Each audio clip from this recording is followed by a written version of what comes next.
I'm not much of a cook. I'm all the cook will be needing, thank you very much. What I want from you is a little of your time, right? Oh, and perhaps your sword. You remember Ivan's stew, right? Well, despite the look of the thing, and that awful stench, people wolf it down.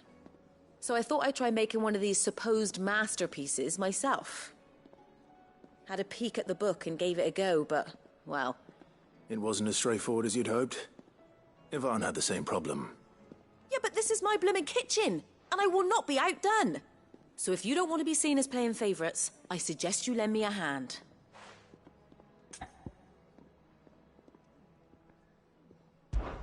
I've never been one to play favourites, Molly. And I would be only too happy to lend you a hand. So, what's on the menu this time? A fried mortress of skyworm. That's one heck of a name, innit? Recipe seemed easy enough to an old hand like myself. Thought I'd followed it to a T. Only, turns out skyworm livers and drake's mint are not what I thought they were. At least I hope they're not, given the rancid mess they made. Ivan said the recipes in the culinary pilgrimage date back centuries. Who's to say the ingredients even exist anymore? Well, that's a question for a scholar, wouldn't you say? Perhaps you know of one? Kindly old fella who haunts the shelves, maybe? Fine. I'll go and speak to Harpocrates. Perhaps he'll know something. And if he does, I'll see if I can find your ingredients for you. You do that. Lest we forget, you've got a reputation to uphold.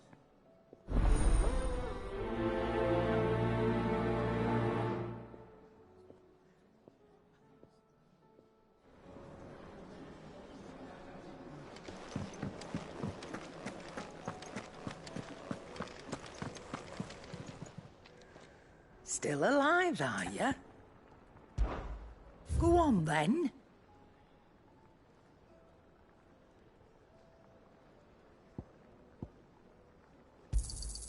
It'd better all be here.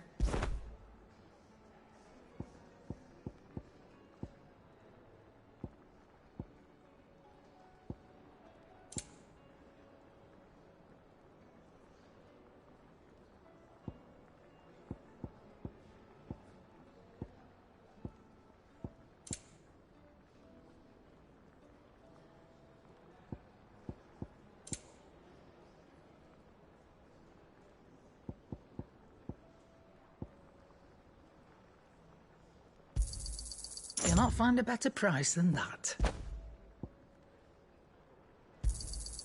You're rubbing me blind, you know. You'll not find a better price than that.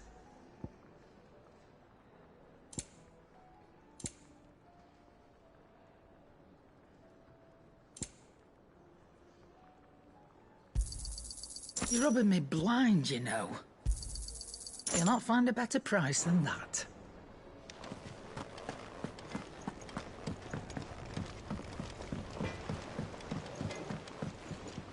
What am I gonna do? Is everything all right, Goose? You seem more discomposed than usual. Oh, I don't know what that means, but I'm in a bit of a muddle. Oh, I think Nan might be in trouble, and she's... It's all right. You can tell me.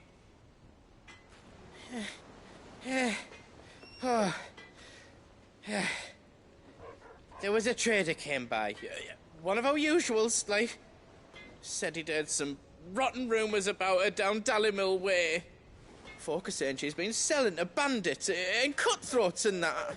I mean, she's fond of a chance to make a coin or two, aye, but she'd never do business with baddies. Especially not the kind who go hurting people who haven't done out. I wanted to ask her about it myself, but I'm scared she'll give us a tongue lashing. She'd never give your tongue a lashing, though, would she? Don't worry. I'll speak to her. Oh, thanks, Clive. You'll let me know what she says, won't you? Of course. I'm sure it's all just a misunderstanding.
He's a surly soaker. Who cares less for us?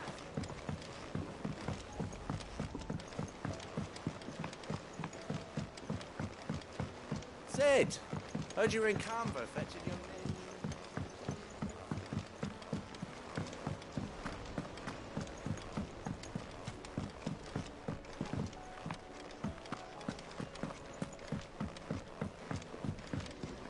What do you reckon we should do? I say we should just... Do you think Mid's ship will ever sail? We've had no word from Canva for days. All right there, Sid? How's that hunt for the bomb ash going? I have it here.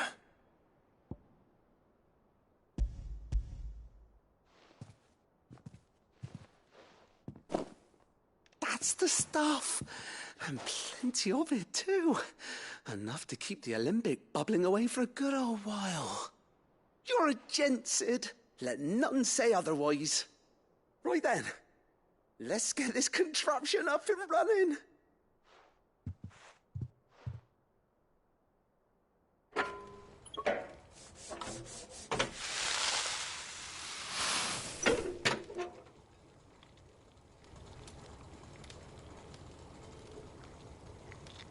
There we have it. The Telemon Alembic. And it works just like the chief said it would. Very impressive. Says the man who cut down a burning boulder. Speaking of which, I still haven't returned the favor. There's no need. The good it will do for the hideaway is reward enough. Don't be silly. Why don't you let me take a look at that bag of yours? The one you keep your potions in. Reckon I could work some magic on that, huh? What kind of magic? Well, we happen to have isolated a substance in our test run of the Alembic that I reckon will make even the toughest lever supple as anything. Thought we might use it to breathe new life into old boots and the like. Save the hideaway a few gil. But I reckon if we slap a bit on your bag, it'll loosen it up enough for you to squeeze in a bottle or two more. Well, it can't hurt to try, I suppose. That's the spirit. Leave it with me. I'll only be a mo.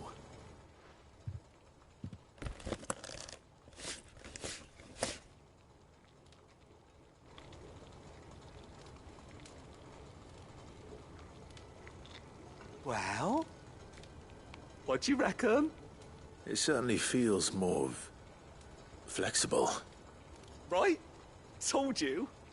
Thank you. I think. No. Thank you for supporting Mid and the rest of us in our endeavors. Without you, we'd never have been able to discover wonders like that stuff I rubbed on your bag.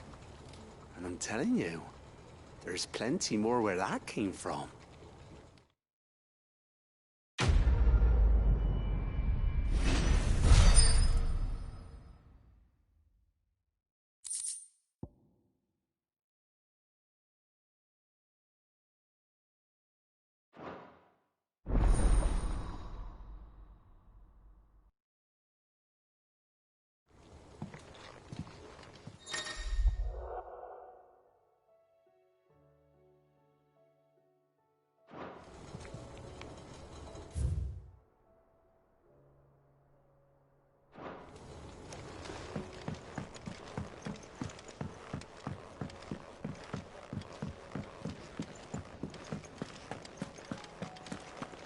If Amber and the Lazarus are gone.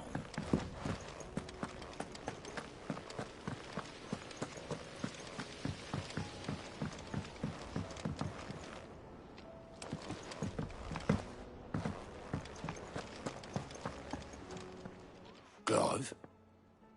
But if you're here, where the hell is everyone else? Don't tell me. They're all right. But it's a long story.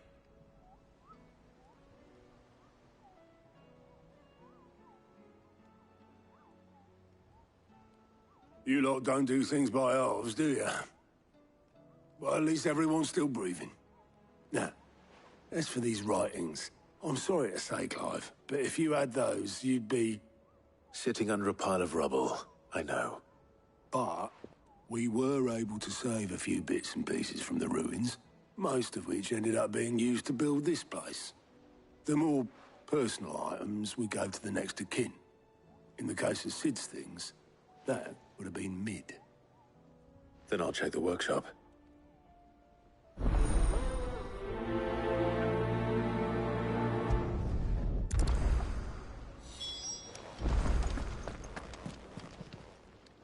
Fancy a look at the list, do you?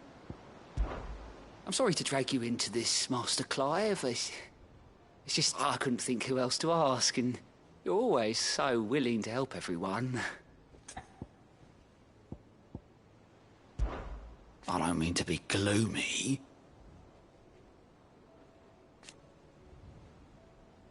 They need all the help they can get.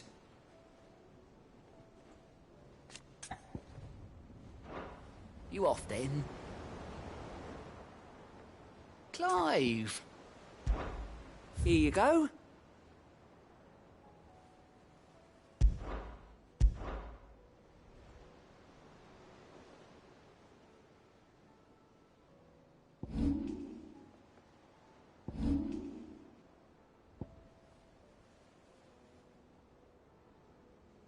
Always something in there. Oh, I wasn't expecting you back so soon. It's not true.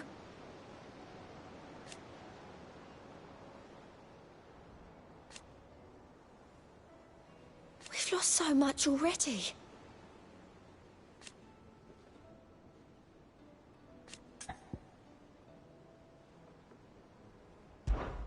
Come to claim your just desserts? You earned this. Here you are. All yours.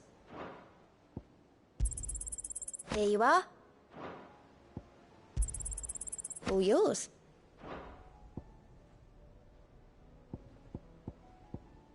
All done?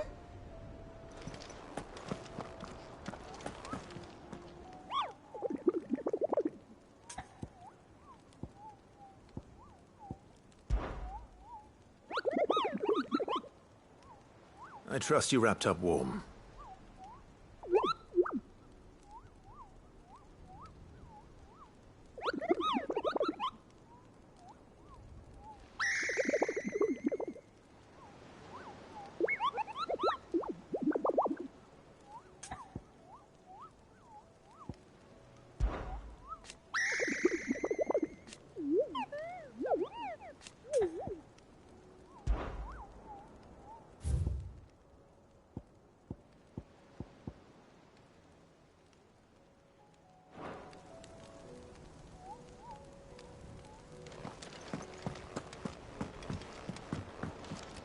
Clive.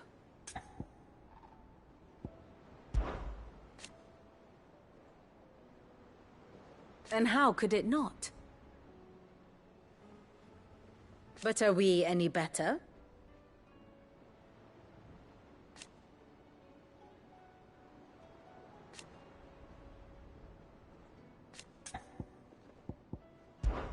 I cannot claim.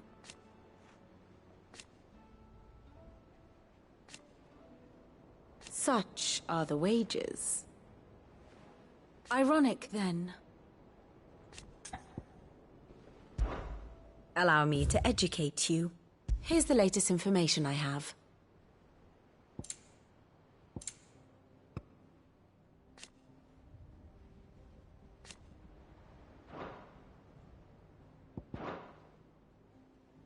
Here you are.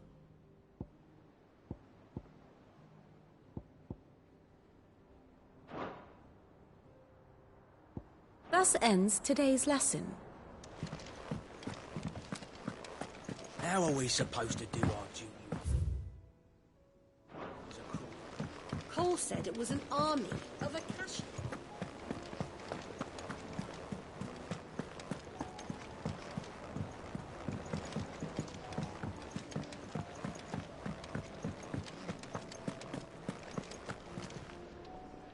Lady Karen. Not nearly as foul as the weather. You're doing good trade then? Both in and out of the hideaway? Can't complain. Wait. What exactly are you getting at? Not once in 5 long years do you pay my affairs half a care, but here you are today, raking me over the coals like a bloody popoto? Just asking. Out of interest. All right. I'm here because I was told that certain rumors have been circulating. About you selling weapons to brigands. Oh. Are you? And who was it who knows me so well as to tell tales of my evil exploits? I didn't exactly hear firsthand. All I know is that someone in Dalimil has been spreading word to that effect. And what? You believe it? You think I'm profiting off the blood of innocents, do you? Look, I've done things I'm not proud of.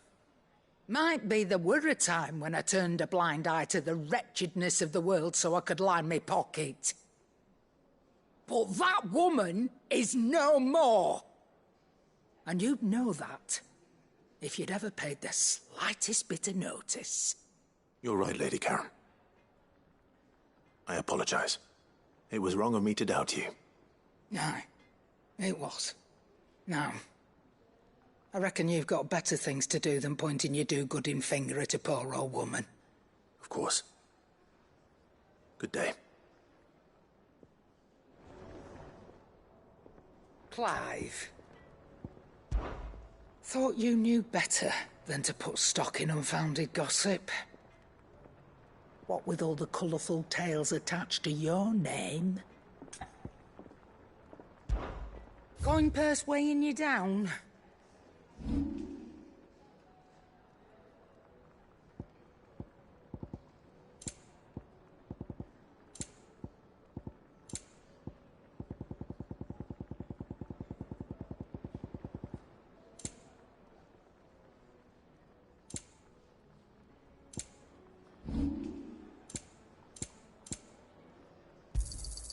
You're rubbing me blind, you know. You'll not find a better price than that. Come again. Or don't. I'm not much bothered either way. So what do I owe the honour? For Sancfordian, do you?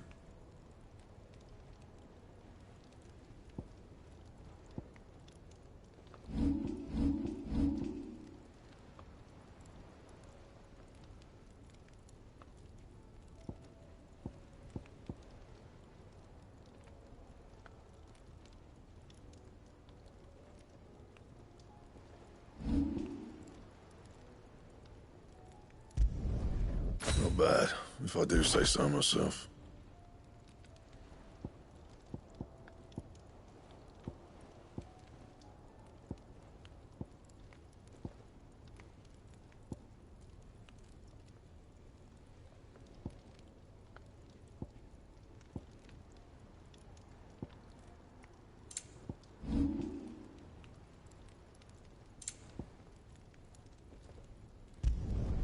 Yeah, that should do you.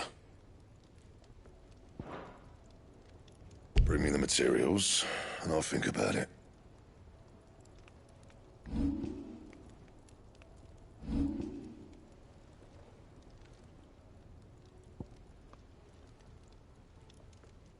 Anything else?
Rutherford. Wasn't that the name of my uncle's manservant? Why would he be in Martha's Rest?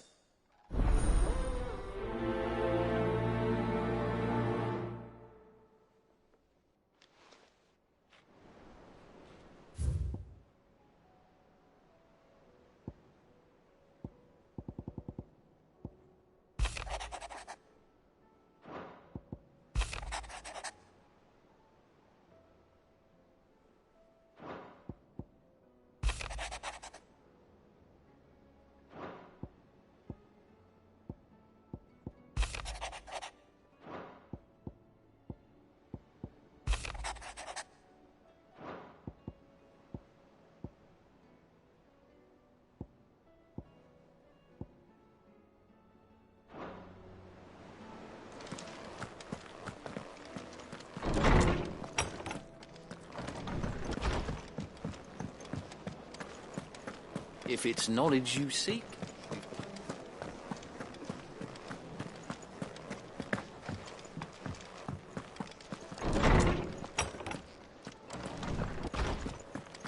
Let me help. Sid, perhaps you can help me solve a mystery. I can certainly try. Who's gone missing this time? It's not who, but what. Mid-scales, the ones she made for her workshop. I borrowed them to teach the little ones about weight, and shortly after the lesson, well, they vanished. My first thought was that they'd taken them off somewhere to play, but when I asked, they swore they had nothing to do with their having disappeared. Which almost certainly means they had everything to do with it. Perhaps a visit from Sid will jog their memories. I think it just might. Thank you. I don't like to imagine that my pupils would lie to me. But if they have, I'll have no choice but to discipline them accordingly. They were in the atrium when I last saw them, as always.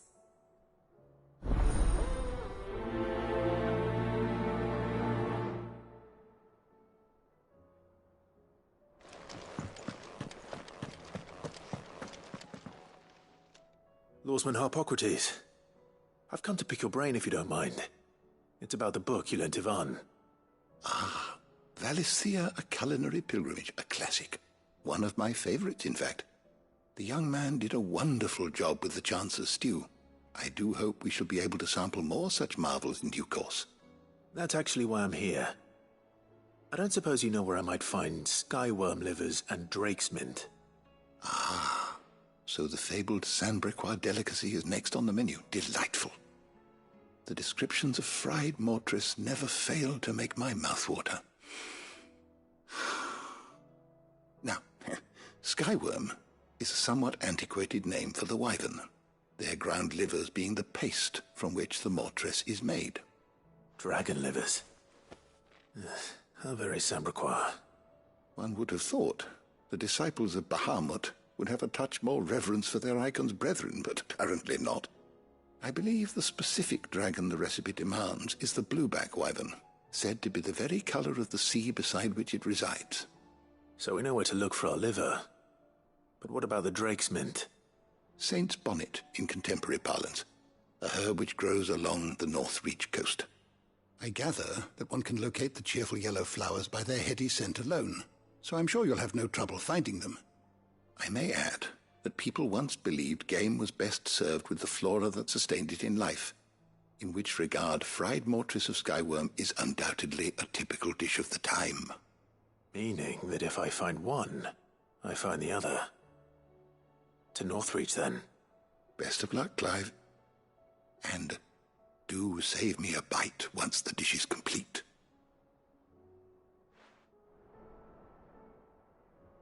I was wondering when next you'd visit. One can only speculate as to why fried mortris of skyworm might have fallen out of favour. Perhaps the rampant popularity of the dish led to a decline in the blueback wyvern population. Or perhaps fashion is to blame. A sprig of cheerful yellow drake's mint pinned to the lapel was once quite the statement among Sanbreque's fashion-conscious nobility. Regardless, the only place you'll now find both herb and dragon is on the coast near Northreach. I have a few new notes that might interest you.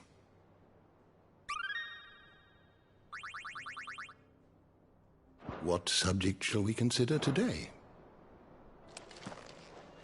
Let me help. I know my letters.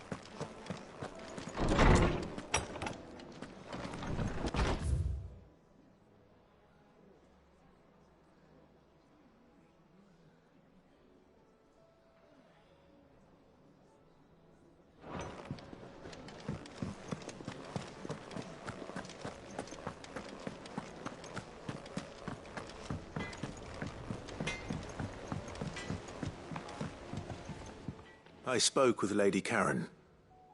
What did she say? That the rumors were unfounded, and that I was a fool for thinking they might hold any truth, along with some other things that made her feelings clear.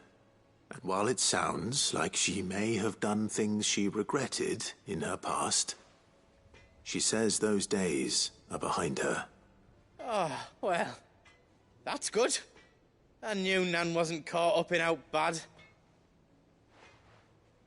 But why would people say she was? What did she ever do to them? It's not right. No, it's not. But people do things for all sorts of reasons. Perhaps we'll never know. Well, I'm going to find out. That trader, he said they were all talking about her in Dalimil. So that's where I'm going. I'll find someone who'll tell me, you'll see. Are you sure that's wise? Whoever's spreading these rumors means Karen ill. Oh, right. But that's why you'll be coming with me, isn't it, Clive? I suppose it is.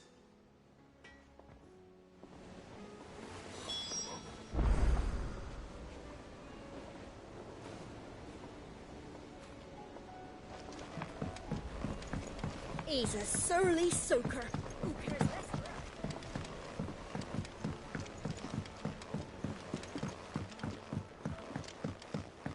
Sid, heard you were in Canberra fetching young Ned.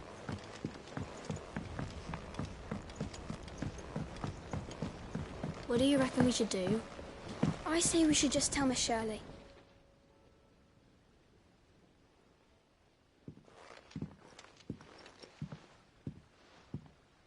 Sid! Hard at your studies, I see. And what is that? It's not a set of scales, is it? No. Of course it isn't. Well, not anymore, it's not. Oh! And just how long hasn't it been one? We're sorry. But we didn't break them. We dismembered them. Just like Miss Mididol showed us. Miss Mididol? And why would she have you dismembering her creations? Because that's the only way to become a ninja-neer. Miss Mididol said, the best way to see how something works is to take it apart and put it back together again. Well then, your work is already half done. Carry on. About that. The taking apart was easy enough, but it's the putting back we can't work out. Speak for yourself. The heavy thing goes at the bottom. Then...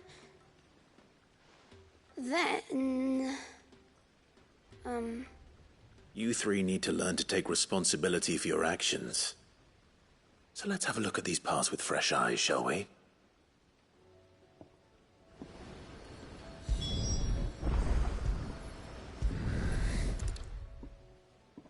All right.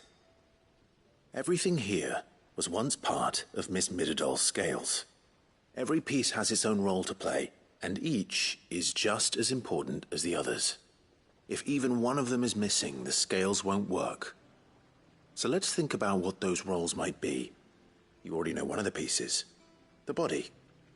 Its role is to support everything else. But what of the others?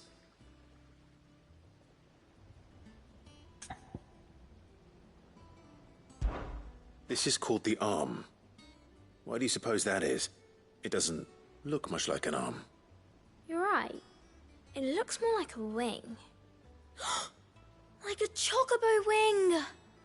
You've ridden a chocobo before, haven't you, Sid? Will you teach me to ride one day? I'll think about it. Now, what do arms do? Hold things.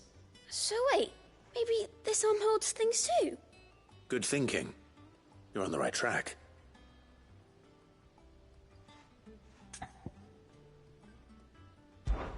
These round parts are called the pans. You all know what a pan is, don't you? I do. Molly uses them in the kitchens to fry bangers. But these aren't for frying bangers, you idiot. They're for weighing stuff. But what if I wanted to weigh Goots? I don't think he'd fit on that little thing. Probably not. What are the chains for? Holding the pans up? Well spotted. Which means something must hold the chains up in turn.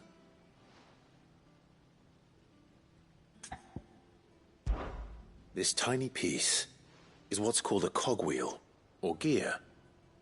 Have you ever seen one before? I have. Miss Midadol's dungeon is full of them. Most are on the floor. She puts them in all her inventions. They spin round and round and round and round and... That's right. They're very useful when you want to make things move. Do you remember if there was anything on the scales that moved? I remember the arm moved when I tried weighing an apple. And then somebody ate it. It's not my fault. You shouldn't have tried weighing it before lunch. We know what part's supposed to move and how it's supposed to move. So, let's put the pieces together first, see what doesn't move, and then stick the cogwheel to that. Not a bad idea. You see? It's not so difficult. So, now that we've taken stock of the parts and learned what they do, what do you think? I think we've got it. Then here's what we'll do. You tell me what goes where, and I'll put the scales together. Well, obviously you need to start with the body. All the other pieces fit onto it, don't they? And the arms go on the body, just like real arms. Or wings, if you're a chocobo. And then the arms hold the pans by the chains. Very good. Let's see if that works. There. All finished.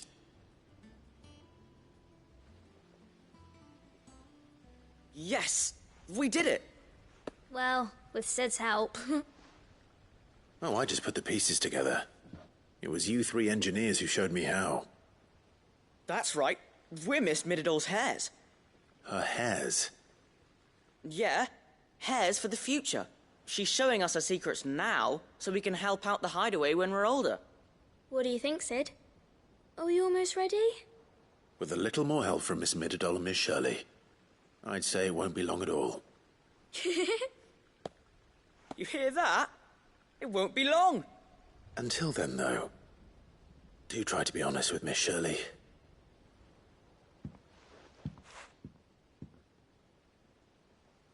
Hey, look! We never used the cogwheel. You don't think Sid forgot about it, do you?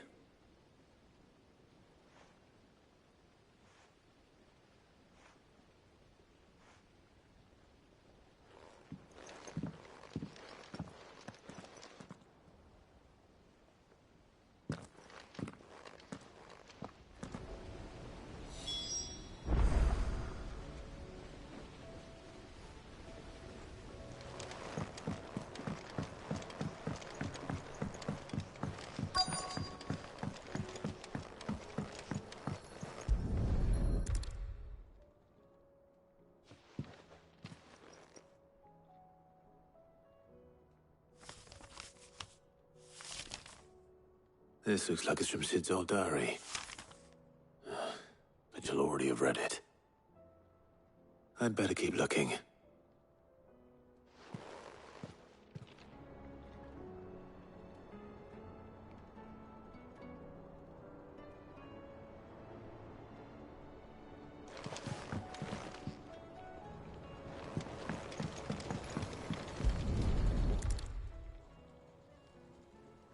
What do we have here?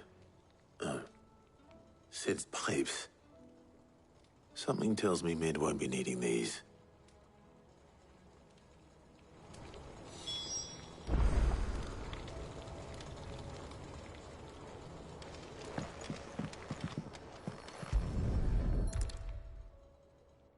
I remember seeing this doll in Sid's cellar.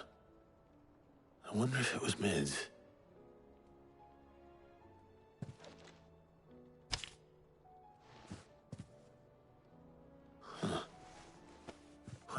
tucked inside it.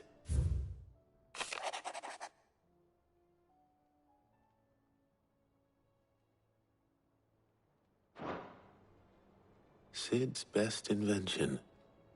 Huh. That sounds promising. So Sid hid something in Mid's first opus. But what would that be? Perhaps Otto might know.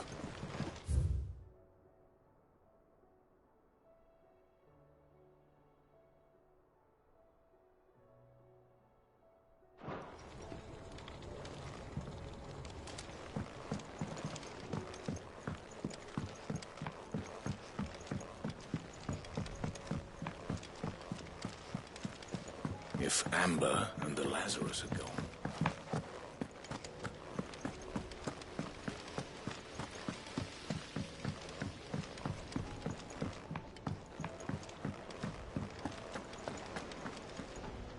Well, did you find anything? Possibly.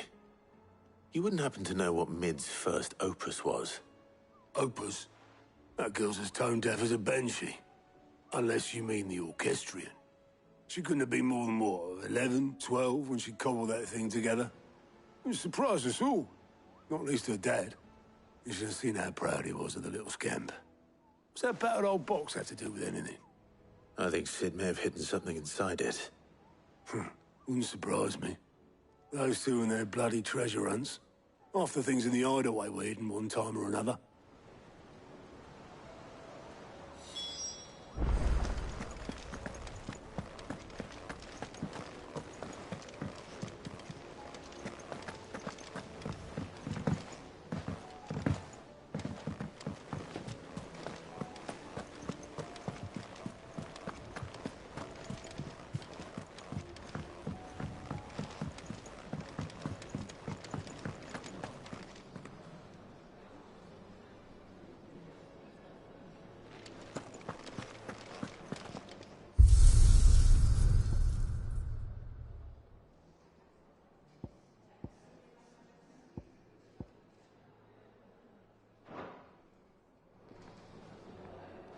If it's knowledge you seek, we've tomes aplenty to guide you in your search. Those tomes wouldn't happen to have letters in them, would they? Who's that, son? I didn't break it. Well, I didn't break it. What didn't you break? Nothing. We didn't break nothing. We definitely didn't break the orchestrion. What's wrong with it? It's broken. Except when it isn't.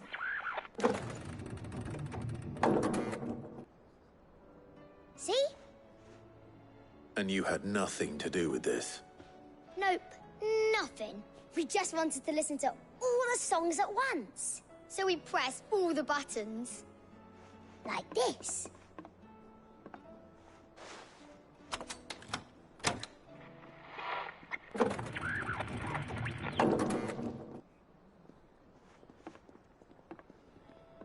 See? All too well. All right, out of the way.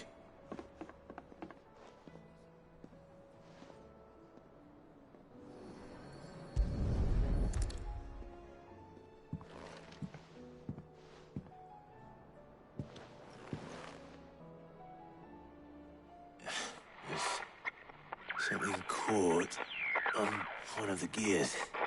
Did you break it? Can you fix it?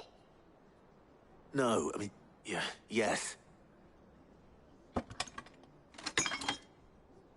There. How about now?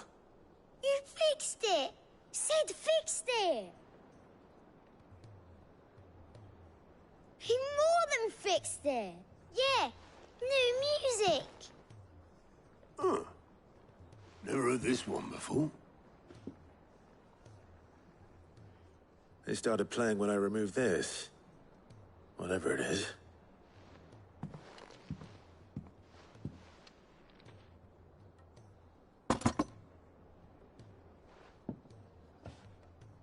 Well, don't look at me. I can tell you it's important, though. Sid showed it to me once and said as much. Said it was the stuff dreams were made of. Let's just hope it's the stuff ships are made of as well. Indeed. Let's see if we can make some dreams come true.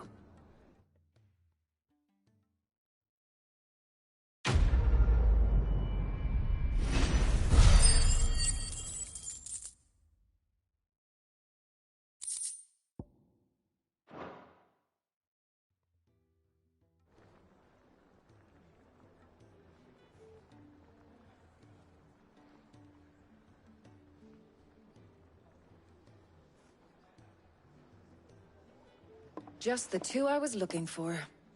Aye. Who's a patient? Actually, yes. The Crown Prince just left. Dion left? Unless you've another word for stood up and walked off. Yes, left. He did have the decency to leave a message with Obelisk before commandeering one of his dinghies. Should we go after him? No. We're not the Prince's keepers. He's free to do as he sees fit. I'd rather he did so in bed. His wounds are nowhere near healed. Much like yours, I suspect. Otto told me what happened in Canver. What is it with this realm's princes and their aversion to rest? Ask me when I get back. Though I may be sometime. Then at least try to stay safe. And if that fails, try to stay alive, eh?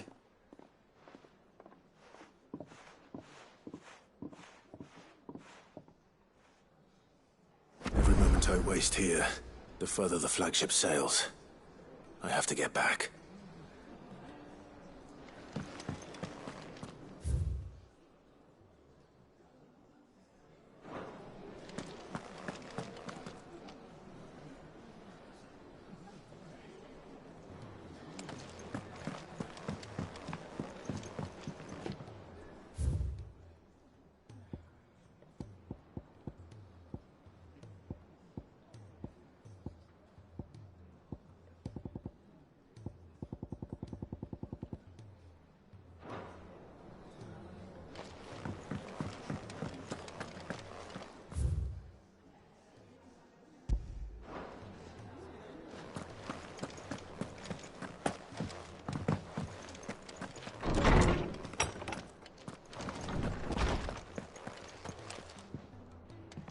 Well, did you solve the mystery?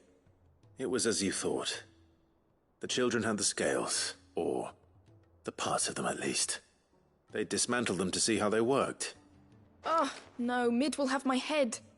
Thankfully she won't. This might even have been her idea. Although I was the one who ended up teaching the lesson. I'm so sorry, Sid. I know how busy you are. I shall see that the children are properly punished. Please, there's no need. Mid seems to have taken the three of them under her wing. She's even calling them her heirs. She'd have them follow in her footsteps. And her father's. I see. Sid, do you know why Mid has been spending so much time at the Hideaway of late?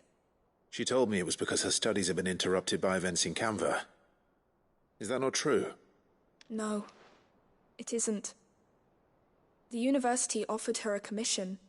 In exchange for full tuition, room and board, they asked her to oversee the design of several new war engines. To anyone else it would be an opportunity, but to Mid, who lost both her parents to war, it was a bitter pill. One she was none too keen to swallow. But that should come as no surprise. She's only ever cared about bringing people hope. The very last thing war can be said to do. Which explains her heirs. She's working to give them a better life. And so should I. What's the odd engineering lesson? Ah, you've given them far more than that. And I'm sure they're very grateful.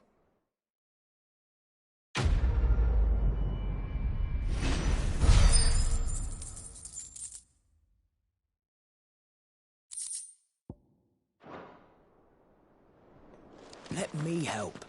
I know my letters.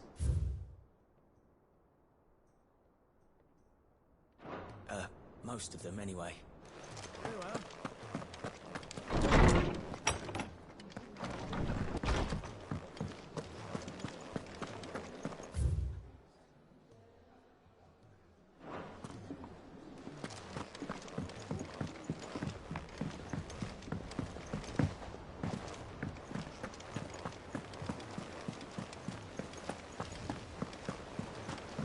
Cole said it was an army of Acacia.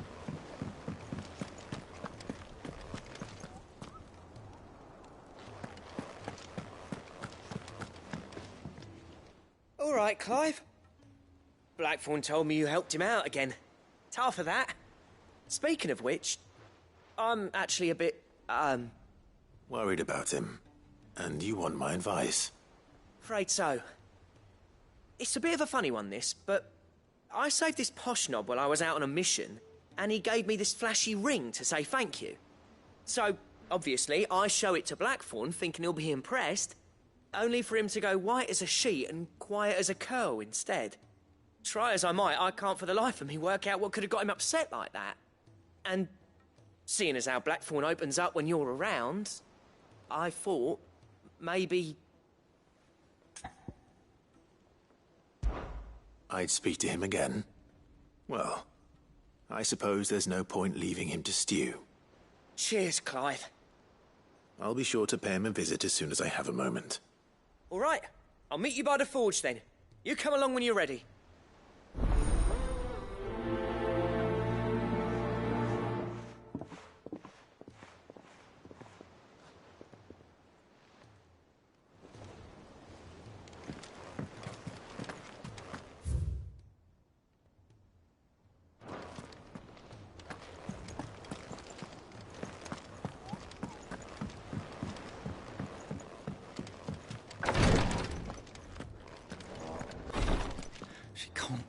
Glory to Griga. There you are. And not a moment too soon. What's happened? Taya's busy working herself into an early grave. Since the arrival of her latest patient, she's refused to stop, even for a moment. I've tried offering to see to him in her stead, but she won't hear of it. Clive, she hasn't left the infirmary in days. She's pushing herself too hard. And if she doesn't rest soon, will you talk to her? Order her to her chambers if that's what it takes. Because if she keeps this up, I fear the hideaway will be without its best physica before too long. I know better than to order Taya to do anything. But I'll speak to her. Oh, thank you. I pray you have better luck than I did.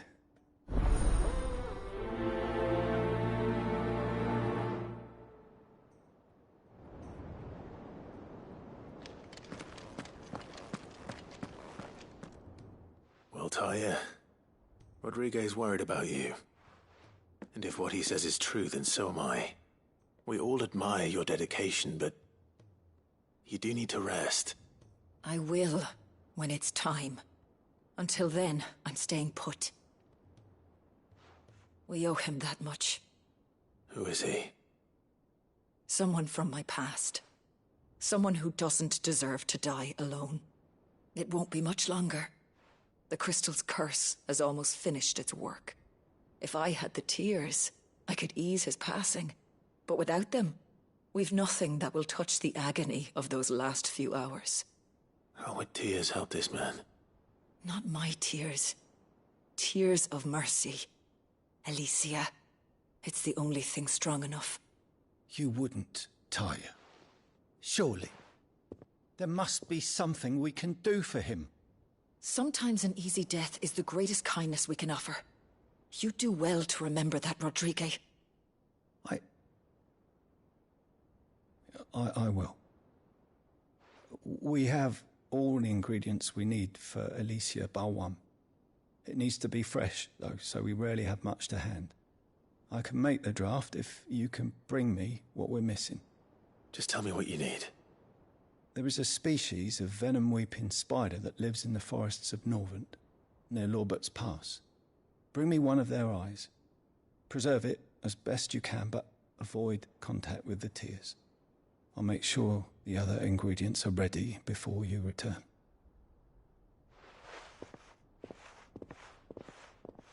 Thank you, Clive. I won't forget this.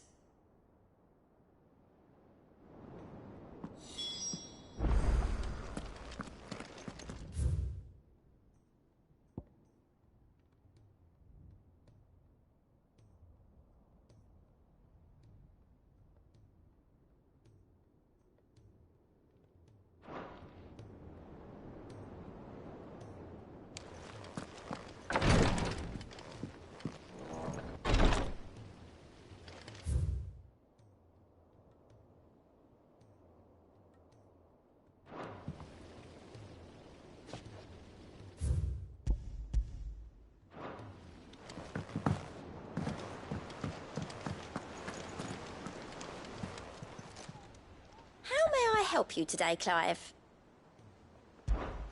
Come to claim your just desserts? You earned this.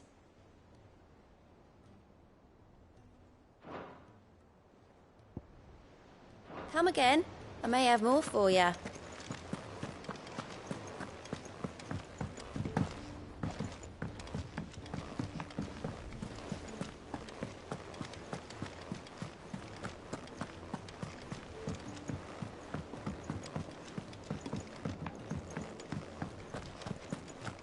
If it's knowledge you seek.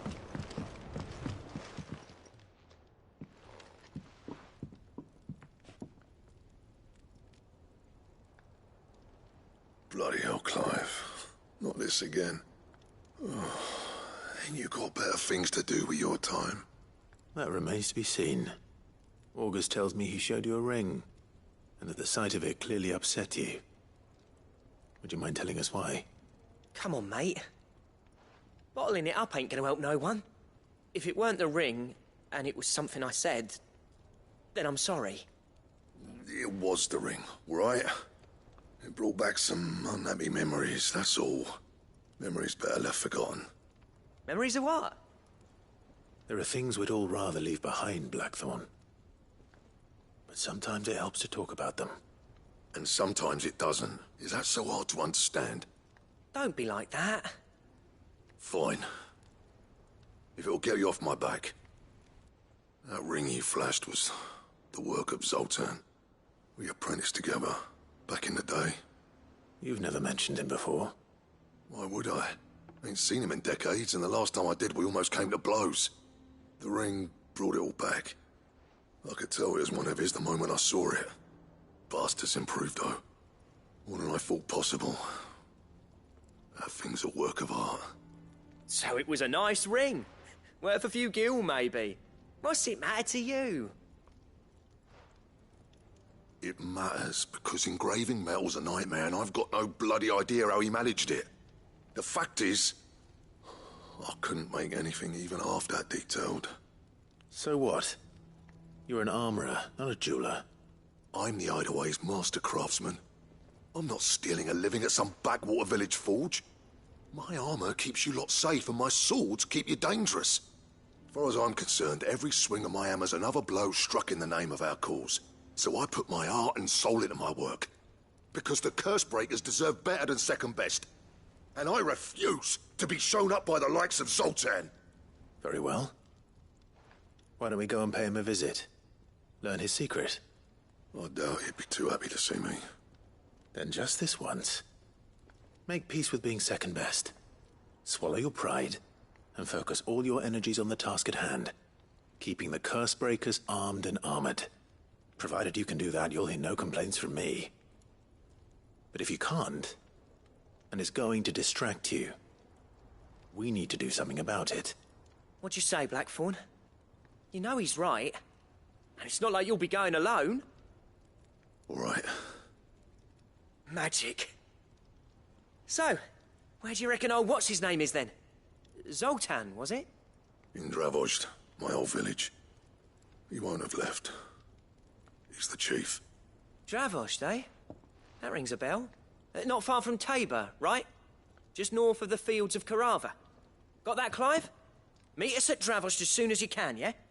And I'll make sure Blackthorn don't get cold feet. Good luck with that. I'll see you there.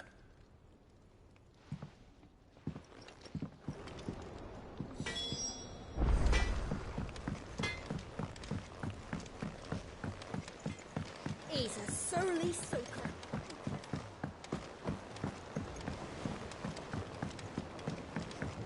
The realm's crops are all being harvested early for fear they won't grow under these skies.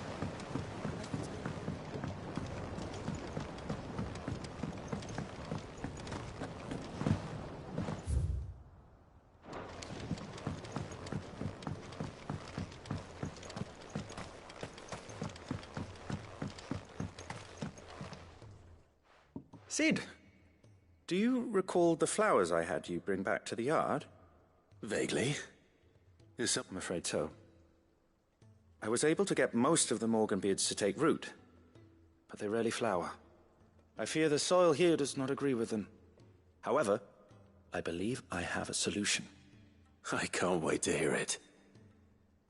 I'm going to marry the Morganbeards with Morbles. I know, but hear me out. Morbles are possessed of a highly choleric temperament. The fire which drives them appears to be maintained by an abundance of nutrient-rich ether drawn from their environs. I believe that by grafting a Morble vine to a Morganbeard, the appendage's wealth of vigor-inducing nutrients might well stimulate the flower to bloom. The endeavor, I assure you, is scientifically sound. I simply need a vine to prove the theory.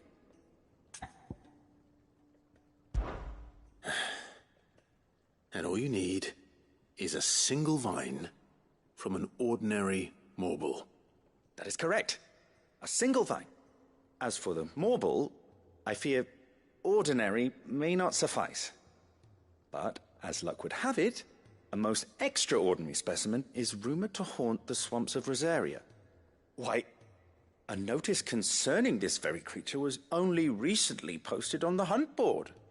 How timely. Well, I shan't keep you any longer. I know you have much to do. As do I. Now, where did I put my watering can?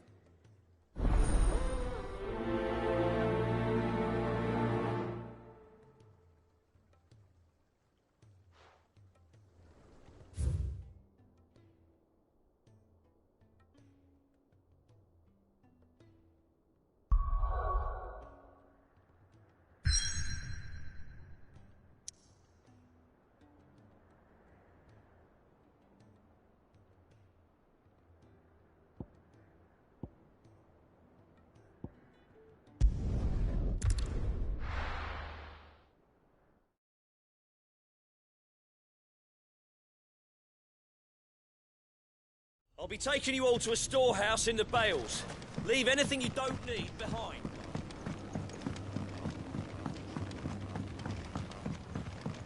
You know what you have. Clive, I fear that I must bid you farewell. As you know, our time grows short. The Lord Chief Justice's vultures are circling. We must strike now. Before we part, I want you to know that though I may not always have been your most vocal ally, I trust you, as I trusted your predecessor. Thank you. I appreciate the sentiment, and I understand more than anyone how you feel. But is revenge really the answer? It is the one I found, and it is all that I have lived for since that day. But what of Lostwing? Everything you've built. I built Lostwing to achieve this aim. Once it is done, the village will have served its purpose. My comrades and I are sure of our cause, and we shall fight to the last, come what may. But there are those among us who cannot fight. Children, the elderly, bearers afflicted by the curse. I would place Lostwing in their hands, if I thought it would do them any good. But a village home only to the frail and the infirm is not likely to stay a safe haven for long. And so, Clive, I find myself turning to you once more. Will you take them to your hideaway, that they might live even should Lostwing die? I will. Thank you. I will not have it said that I did not see to the well-being of those who rallied to my cause. The people I speak of have withdrawn to Gotan's Bales, away from danger in case the Black Shields strike. Understood. I'll make sure they get to the hideaway safely. Then the last of my preparations are complete. Fare you well, Clive. And may Griga guide us. All of us.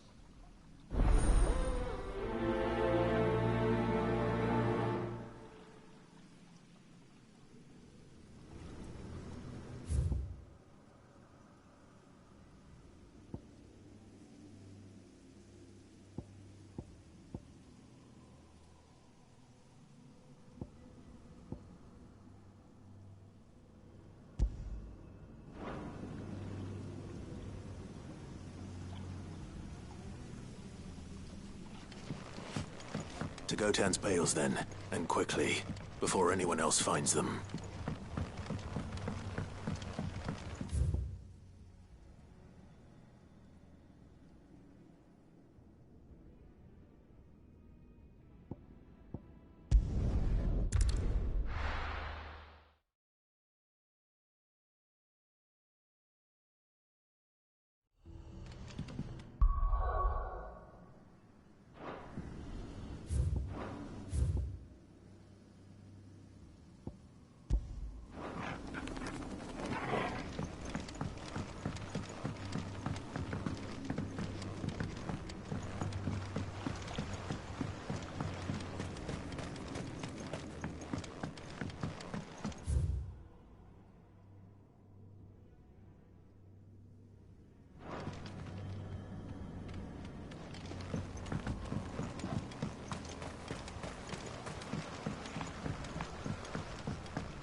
Everyone.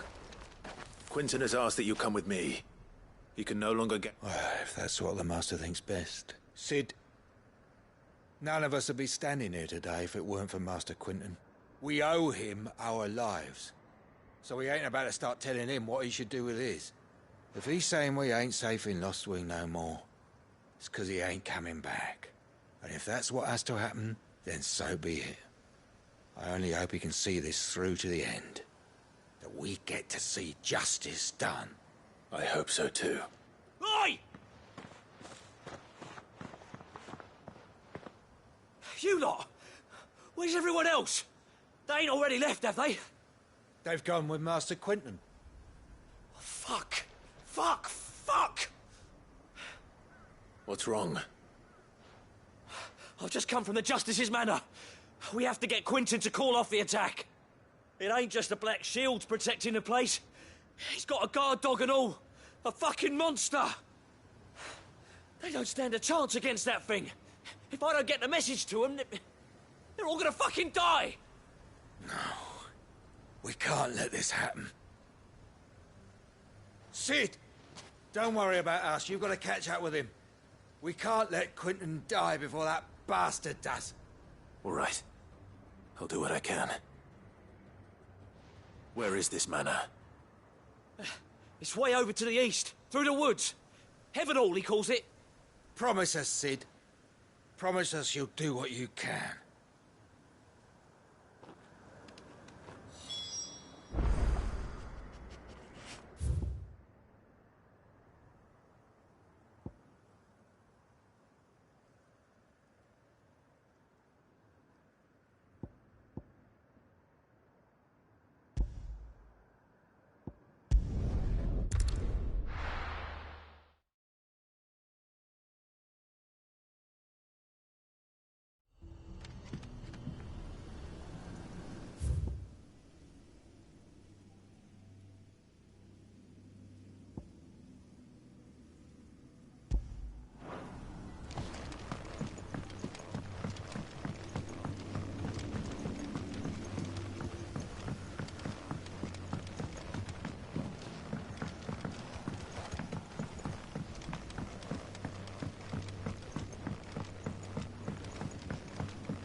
Rodrigo could have mentioned his spiders would be the size of curls.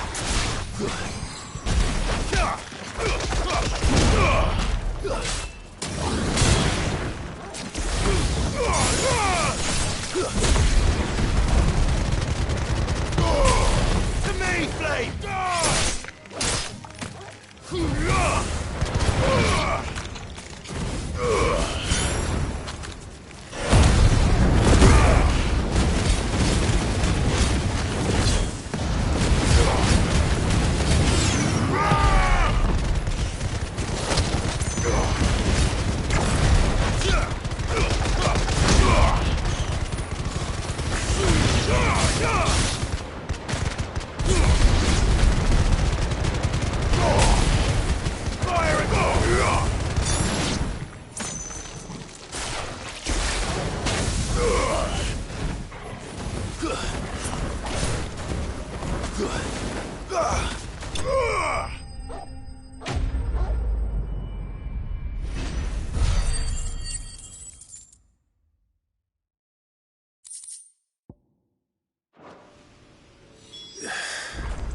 Hopefully one will be enough.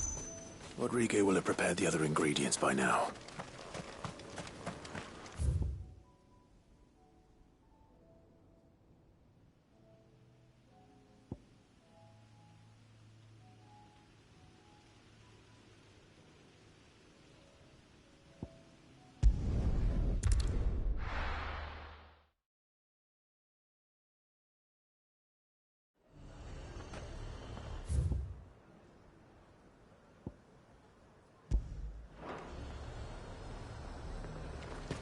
Nothing like a little unrest.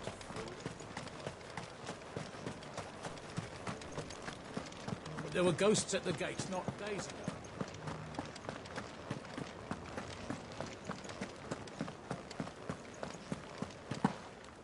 Those things I said before.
Cole said it was an army of Akashi.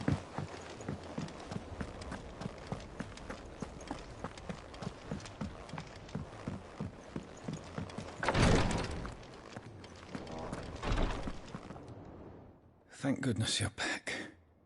Taya looks like she's about to collapse. Is this what you needed?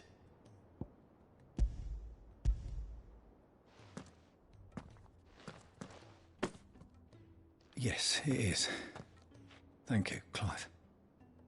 I'm loath to give a patient Alicia, but Taya's right.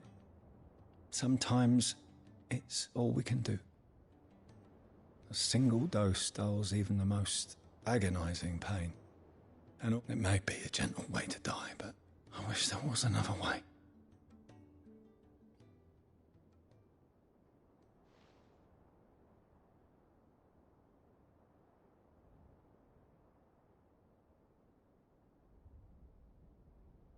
How are you feeling?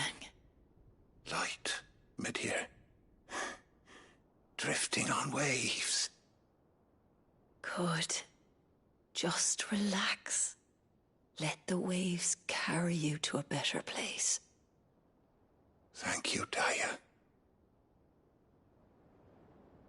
I'm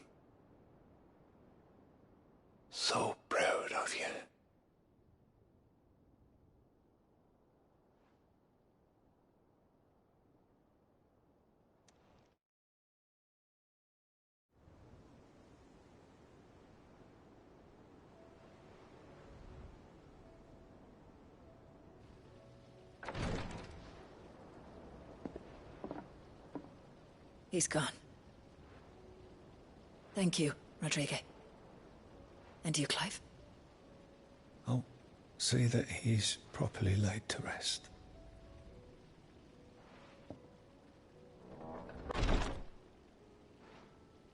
The man you helped today was my mentor, back in the Southern Isles, on the front lines of some meaningless war.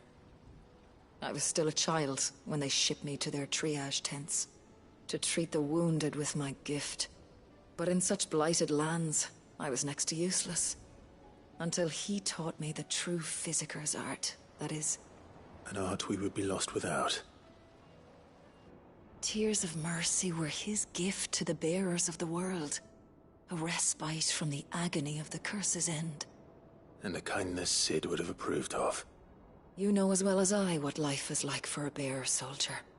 Marched from one battle to the next, never knowing which might be your last. A commander may care nothing for the bearer spent in his service. But my mentor's gift gave the dying one fleeting moment of tranquility before the end. I've no tears left, Clive. I've seen too many of my friends taken. Something needs to change. And we need to be the ones to change it. And we will. I promise. I hope so.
Time to fight.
easy.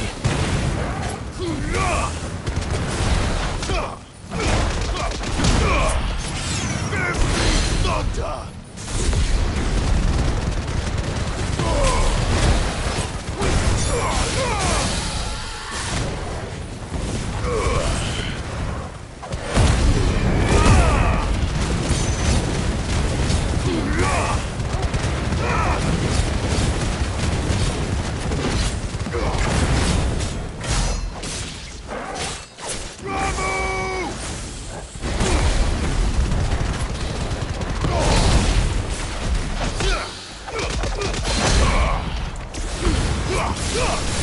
To me!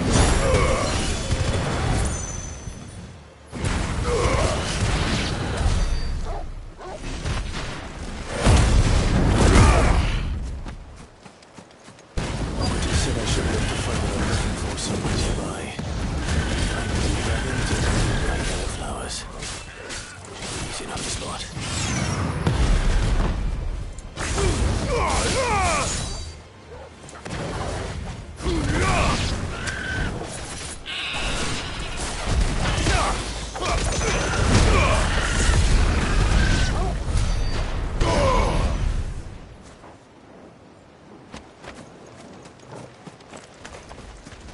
This must be our wyvern. All right. Let's get this over with.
That's the wyvern's liver. Now I just need to find the herbs. Bright yellow with a heady scent.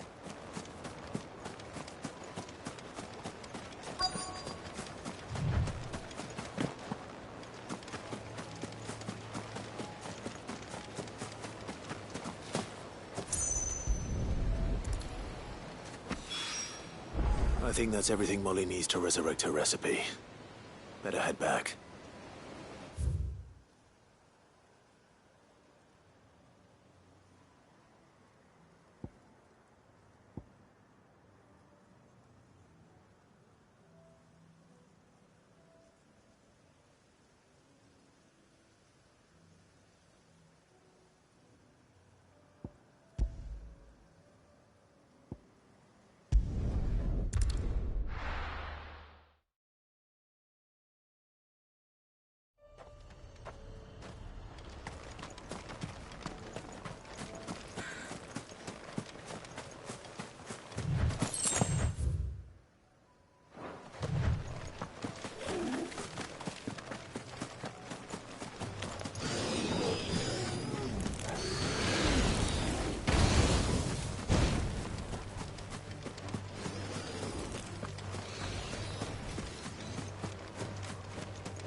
Don't tell me I'm too late.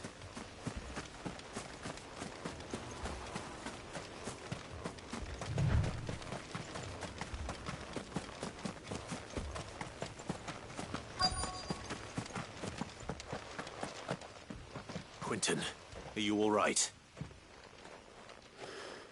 No. But I am alive. Which is more than I can say for my comrades. They followed me without question all the way here. And they died. For nothing.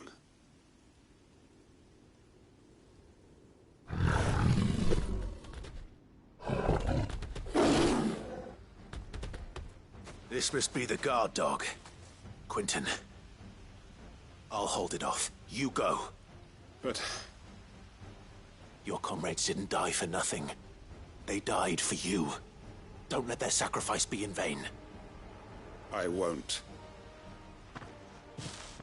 Come on, then. You're no guard dog. You're just a rabid beast that needs to be put down.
If only we'd arrived.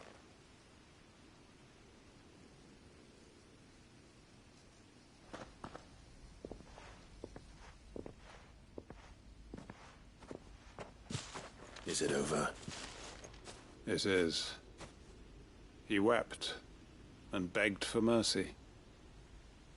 And I cut him from ear to ear, just as I dreamed of doing all these years.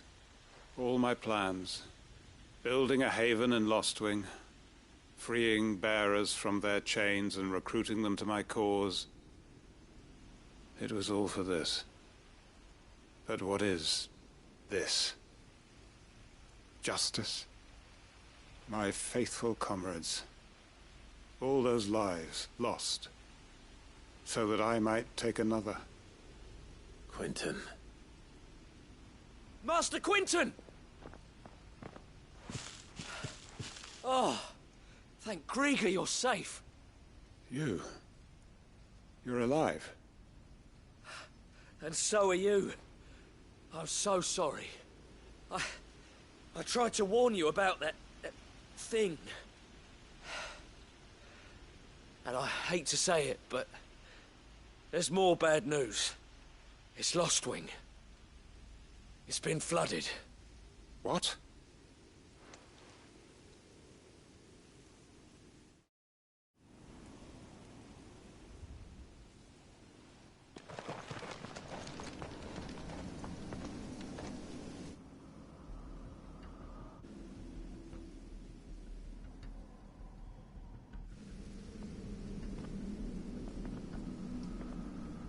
Lostwing. My Lostwing. And look who's here. They must have stolen in after we left, just before the flood struck. What if there are still people in there? Don't be a fool!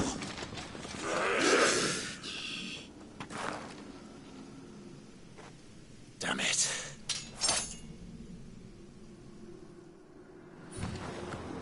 Quentin's not going to last long in there. Come on, Torgal. We need to make this quick.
All for making this town.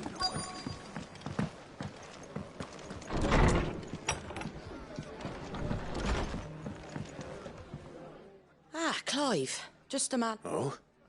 And why is that? Remember how some of Sir Wade's guardians took up residence here after the Akashic attacked? Well, now the rest have come to join him. Seems their barracks in the Lazarus have been lost to an ether flood. Now, I don't mind having a few more brave boys around to keep them animals at bay. I ain't daft after all. But we ain't got nowhere for 'em to bed down. Poor buggers are having to make do with haylofts and chocobo pens. I'd build 'em a new barracks here if I could. But where would I put 'em? There just ain't enough room up here on the rock. Which leaves us in a bit of a pickle. The people we're counting on to keep us safe are living like beggars. I see. And it ain't just that lot. There's bears to think about too. There's been more and more of them turning up lately, coming from all over looking for safe haven. But there's only so many we can shelter with the room we've got. We can't keep cramming more and more people into less and less space. What we need is a new home for our new arrivals. And that's what I was hoping you might help me with. If it ain't too much of a burden, of course. It's no burden. Thank you, Clive. So, where were you thinking of making this new home? Well, I reckon we could do a lot worse than Eastpool. Eastpool. It's been a long time since I thought about that place. It was a tragedy, what happened. And if any of us could have done anything to stop it, we would have. But what's done is done. And those who lived there wouldn't have wanted the village they loved to be left in ruins. I suppose you're right. The blight might be pressing in, but I reckon it's got a good few years left in it yet. There's just one problem. A band of cutthroats have made it their den, and they don't seem like they'll be moving on in a hurry. Nasty bastards they are too. I've lost some good men to their raids. Would have sent someone to clear 'em out sooner if my boys didn't already have their hands full fending off the Akashic. But now we've got a few more guardians of the flame to call on. I reckon it's time we made our move. What do you say? Fancy leading a raiding party? I do. Eastpool was once home to people I loved. I won't have bandits sully those memories. I'll gladly drive them out of there. And I know the men will gladly follow you. I've already shared a few thoughts with Sir Wade about how we might be able to win the place back. And I dare say he's got some ideas of his own too. Why don't you go and talk to him? Of course.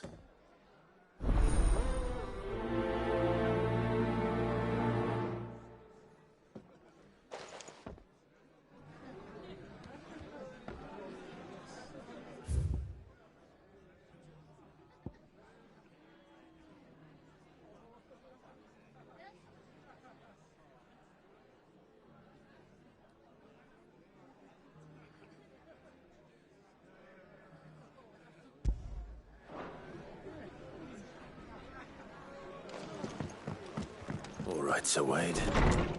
Let's hear your plan.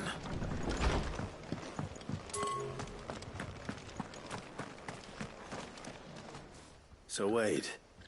And you, Lord Rossfield. I spoke with Martha.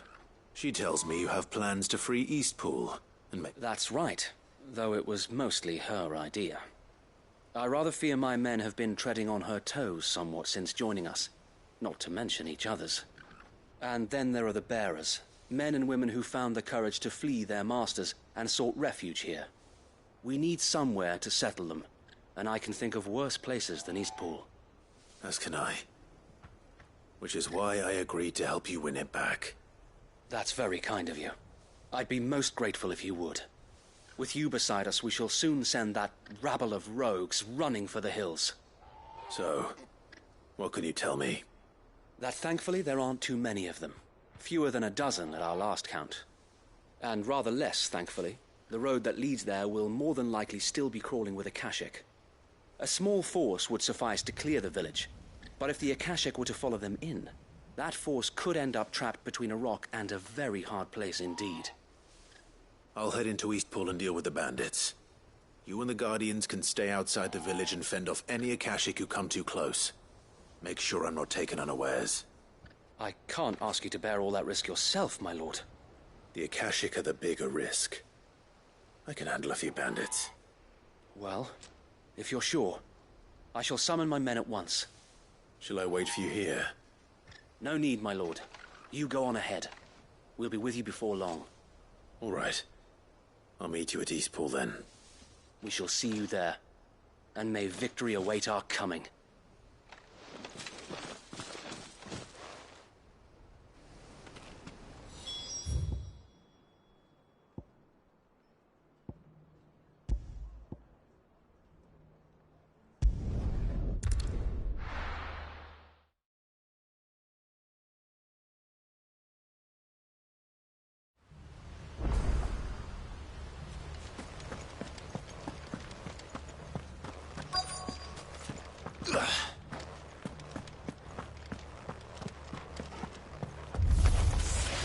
You think you can just walk in here?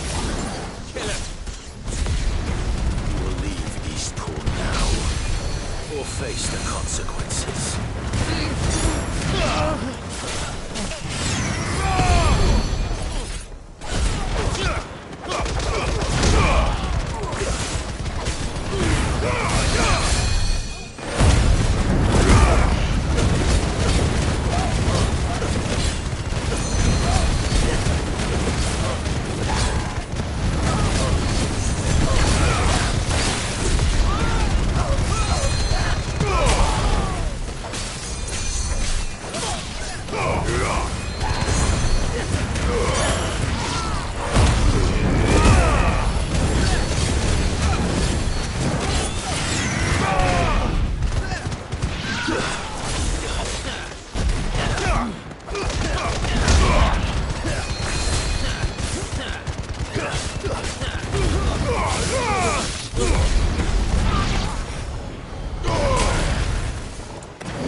That's the end of that, then.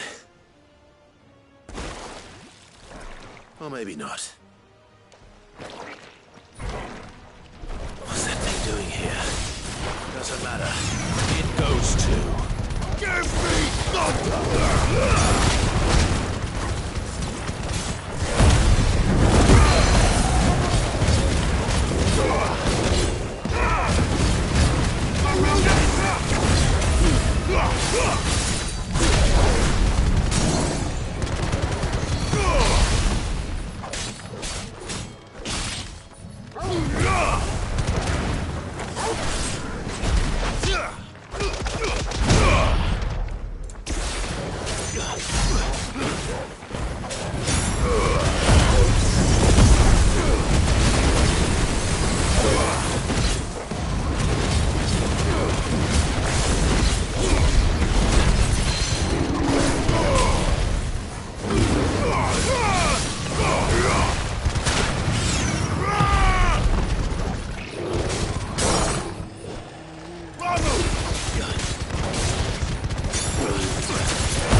more surprises?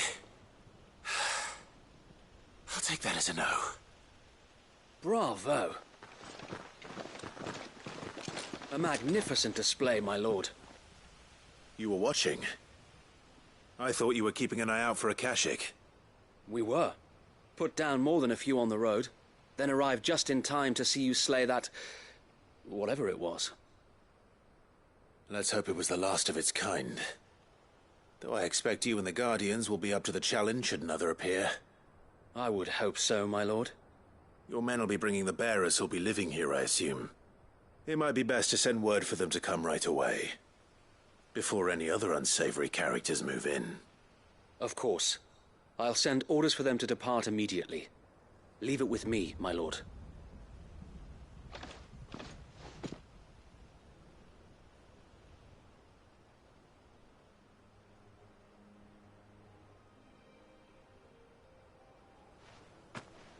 Home. Without masters. No. We're the masters now. Our lives are our own at last. That's all of them. And not a single Akashak in sight.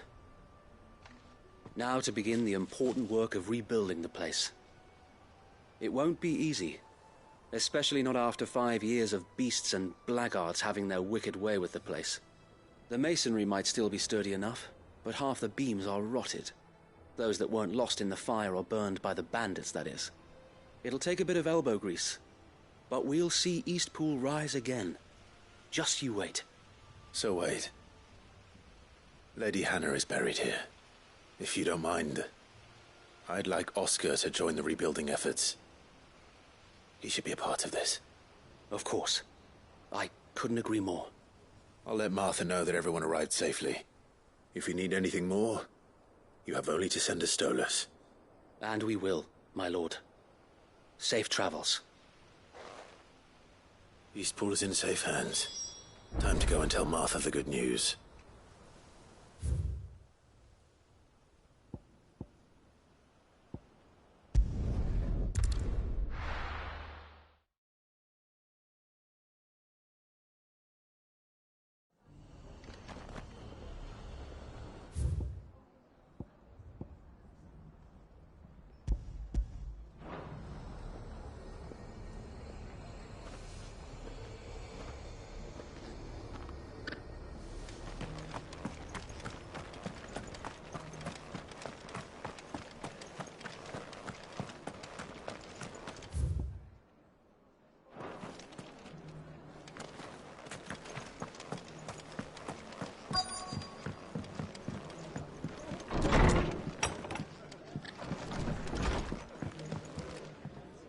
Ah, there you are.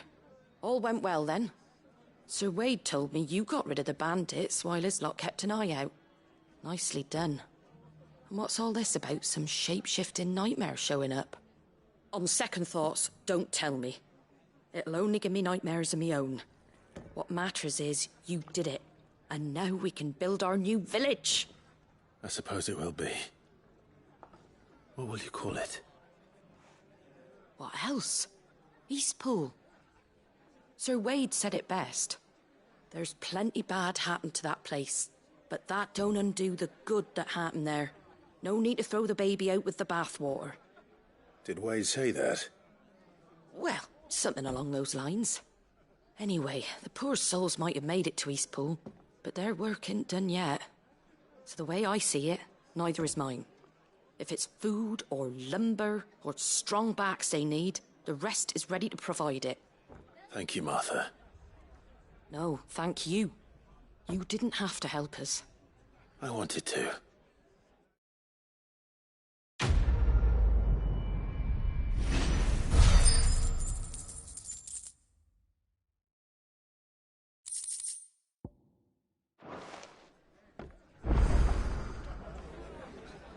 Clive, we weren't expecting you. I wasn't expecting to be here, but it seems we still owe you a considerable amount of coin for your help with our rebuilding efforts. And though I doubt it's what you were expecting, we were hoping you'd take this as payment.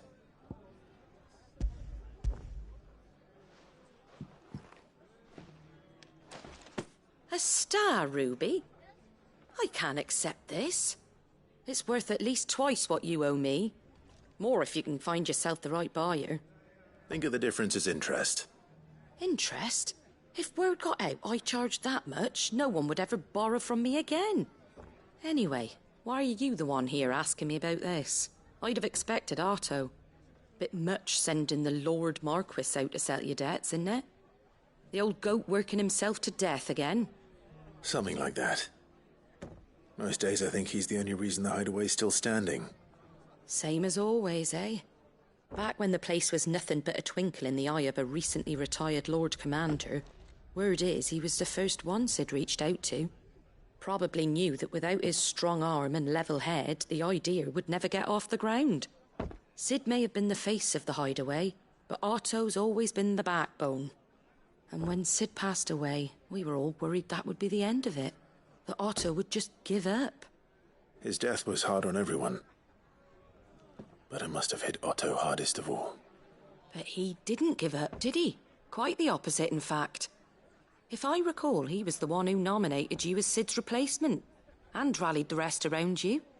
I reckon what he saw in Sid, he saw in you too. And don't we all? Doesn't hurt that you're half as stubborn and twice as handsome, neither. That, and you keep good company. I suppose I do.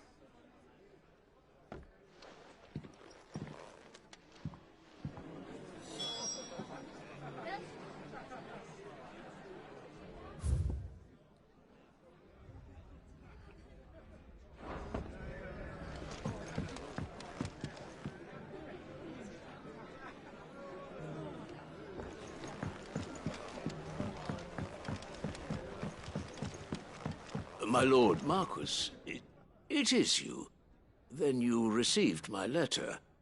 I am Sebastian Rutherford, Chief Steward of your Lord Uncle's estate. Of course. We met once before. Yes, my lord. Thank you for coming. And what was so sensitive that you couldn't put it in writing? 1,000 apologies, my lord. I did not mean to offend. I merely... It's all right. Continue. I am here at Martha's Rest, at the behest of your Lord Uncle, tasked with learning what I am able of the realm's current state of affairs. And what I have learned is grim. The fall of the Mother Crystals has left Storm in a state of utter disarray. The subsequent darkening of the heavens has only made things worse. Akashic attacks, once unthinkable, are now commonplace. The gears of governance have ground to a halt, and without a steady hand on the tiller, the realm threatens to drift into utter chaos. Your Lord Uncle, however, believes there is a way to avoid this fate, and is determined to see it set in motion. That sounds like quite the undertaking. It is. Hence my having enlisted the aid of several colleagues serving the 7 high houses. Alas... Alas? I have lost contact with 2 of those colleagues already. They are both able-bodied and trained in the sword, yet in these dark times even that may not prove sufficient to keep a man safe on the road. So you want me to find them? I'll need to know where they went. One I sent to investigate the Republic, the other the old Imperial capital of Oriflamme. That doesn't exactly narrow it down. I suppose I'll start in Dalamil and work my way east. Thank you, my lord. I shall pray for your success and safety.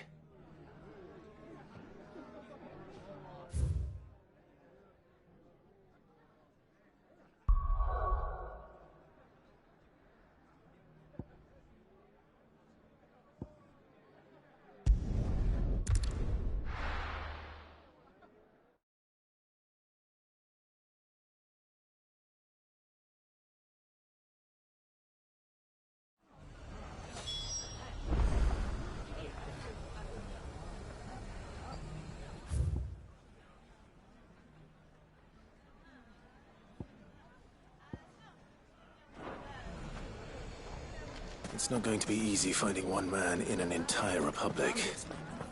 Let's hope someone here's seen something. It shouldn't be too hard to find Goots. The gentleman of the town guard.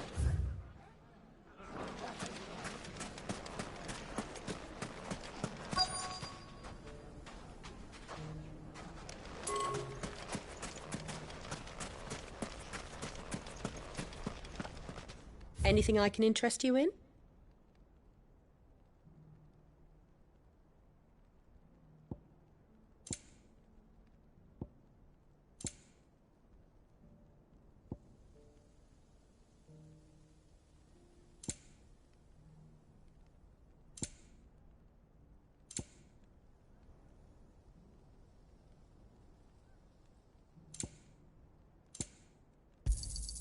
Here you are.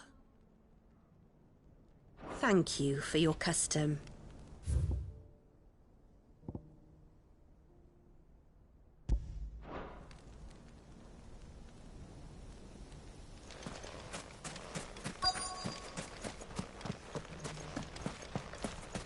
Could be I know something more.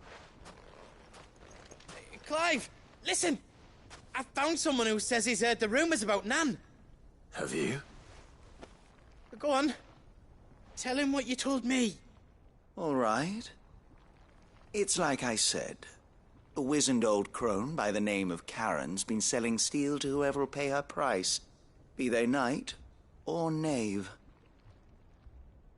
Says the more swords and spears she puts in people's hands, the more war they'll wage. And the more war being waged, the more call for swords and spears. And who will they all turn to keep them in steel? Why, the good Reaper herself. And you've seen this Reaper at work? Aye, it just so happens I have. You'll find her right here plying her trade most days. Here in Delamil? Where exactly? She has a stall here in the market, but if you're not the patient type, you can probably find her at her storehouse on the edge of town. But it'd be a bolder man than me that braved that particular nest of vipers. Feeling bold, traveler? I hope so, for your sake. Now, if that's all, I have places to be. Sorry to have kept you. You don't think Nan's the Reaper, do you? Not unless she's discovered the secret of how to be in two places at once. Eh? What do you mean?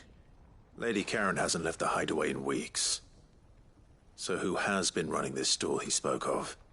Good question. I'll go and have a look. And I'll visit this storehouse on the edge of town. All right, but be careful, Clive. You too, Goots.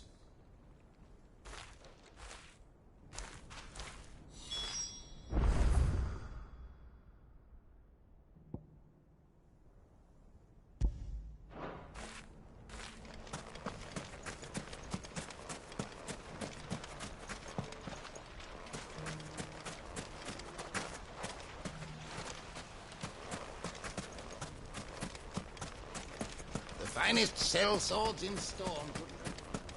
Fuck!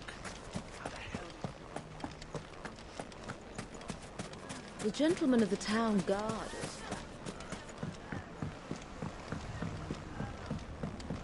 What a mess.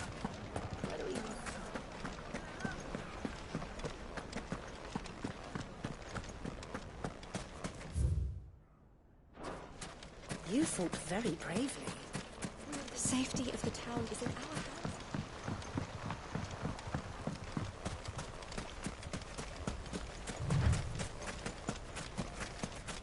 Time to brave the Viper's Nest.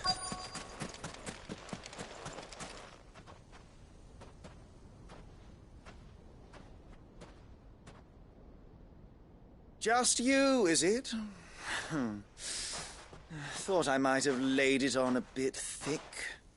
It was a fairly unconvincing tale. So, what now? That's up to you. Die a slow death, or a quick one. Boys, He's all yours. But that sword is mine.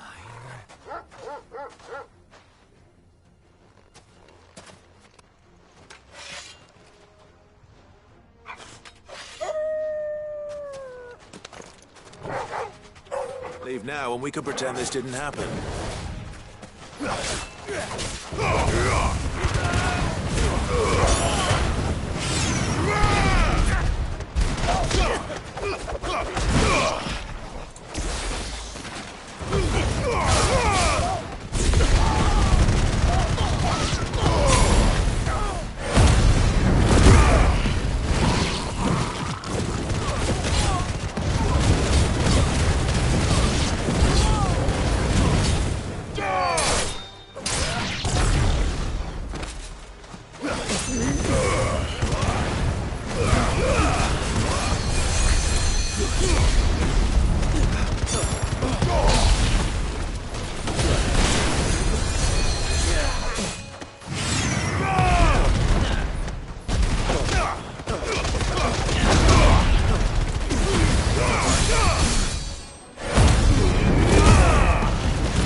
Oh, you've done it now.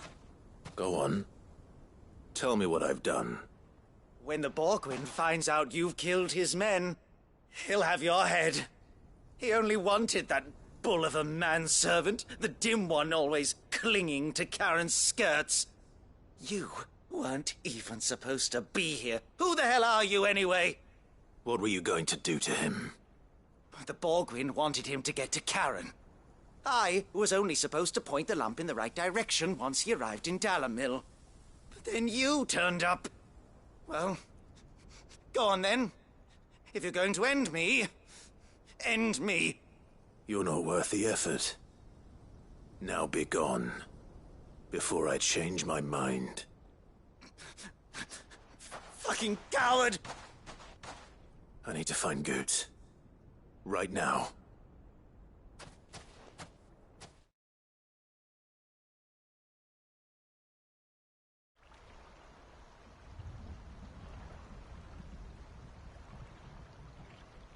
Get your filthy paws off me, you naughty-pated lout! Stop calling me names! And stop spreading them horrible lies about Nan!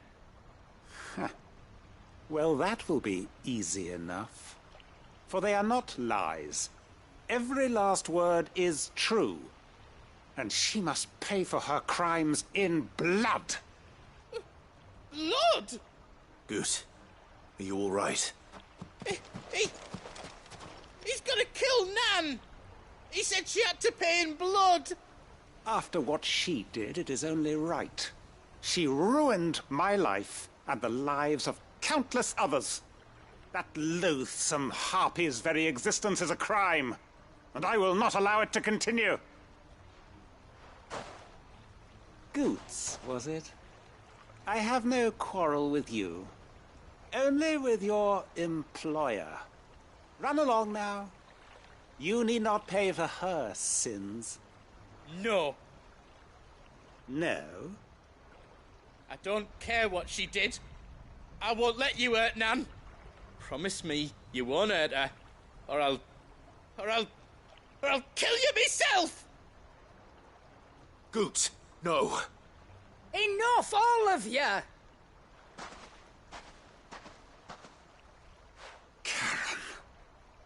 But how did you? You're a sight less clever than you think you are, the pair of you. Did you think I wouldn't notice the two of you slinking off together? Well, the whole thing got me thinking, who in Dalamil might bear me a grudge? And a certain snivelling shit I ran afoul of in my fairy years came to mind. Though it was just Bogan back then, wasn't it? I thought the years might have taught you some sense, but I see you're the same pants-pissing craven you've always been. What was it we called you? Wet legs? You bitch! Everything that happened, it was all your fault! And now you'll finally pay for what you did to me!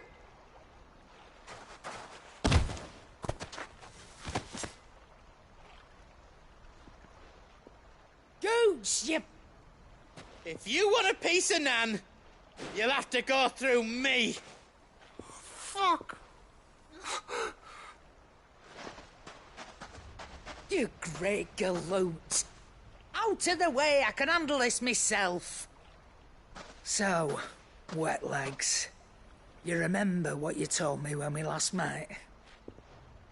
An eye for an eye. Wise words, Sam. Wise words. And now, it's time to collect.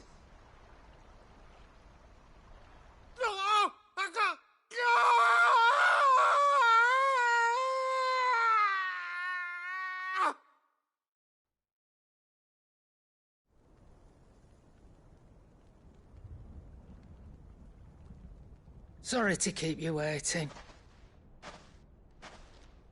Is he... Dead? No. But I reckon he wishes he was. It isn't easy going through life one eye short of a pair. After all, I should know. You don't mean... Oh, don't tell me you didn't notice. Lost it to old Wet Legs back when we were working the same routes. Said I'd stolen from his strongbox. I'd done nothing of the sort, mind. But that didn't stop him taking his little revenge. So I took some of my own. Sorry, lost everything. His coin, his clients. Always knew he'd be back one day to claim his due. But he crossed a line dragging poor Goots into this. He didn't hurt you, did he? No, Nan. Still got all my arms, see? Legs too. But what if he comes back again? What if he does? First we take the other eye, then we work our way down. He'll learn his lesson soon enough. But something tells me the Wet Legs has learned it already. Right. Let's get you back to the hideaway. You've attracted quite enough attention already. Ta-ra, Clive. Remind me never to cross you, Karen.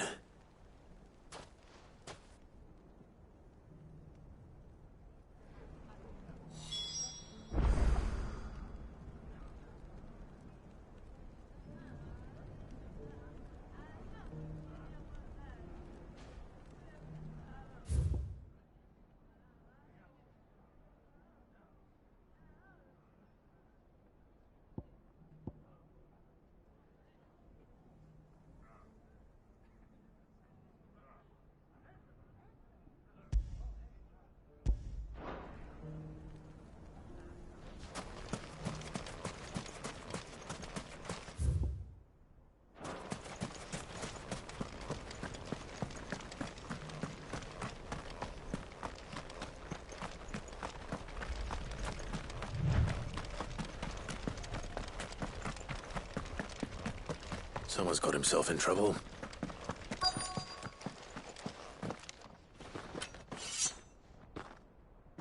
I don't see your master here, so you can start by giving us all the coppers in your purse. I already told you, I have nothing. Then maybe we'll take that pretty outfit and the steel you're wearing. Please! These men are trying to rob me! I'll deal with this. Thank you. You that one's master, then? If you kindly pay the coin he owes us, we can pretend you didn't draw your blade on Republican soldiers. Or you can go back to your garrison and I won't report you to your captain. Oh, you're more than welcome to. He hasn't had many visitors since we slit his throat.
I'd expect as much from Hugo's faithful, but these were men of the fist.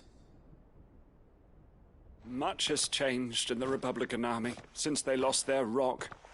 You've seen this kind of thing before, then? Many times. I was sent here to observe the situation. You're one of Rutherford's men. He sent me to look for you. Well, then you have my thanks. I fancy I could defend myself against one, perhaps two, but a whole regiment. I arrived in Dalimil several days ago, but when I called upon the captain of the local garrison to make inquiries, his men confiscated my effects and locked me in a cell. The captain is no more, and his men make the rules now. Fortunately, I was able to bribe my way free, only to be stopped again by those soldiers you so kindly dispatched. What of the Fist's central command? Surely they wouldn't allow such lawlessness amongst their ranks. I would imagine they are unaware of it. Most of the army has fallen back to the capital and hunkered down behind her walls. Those who weren't recalled now rule the fringes unchecked, answering to no one but themselves. Then it's worse than we imagined. You should return to Rosaria. It's not safe here. I'll find a caravan heading north. You won't mind if I borrow one of these soldiers' coin purses?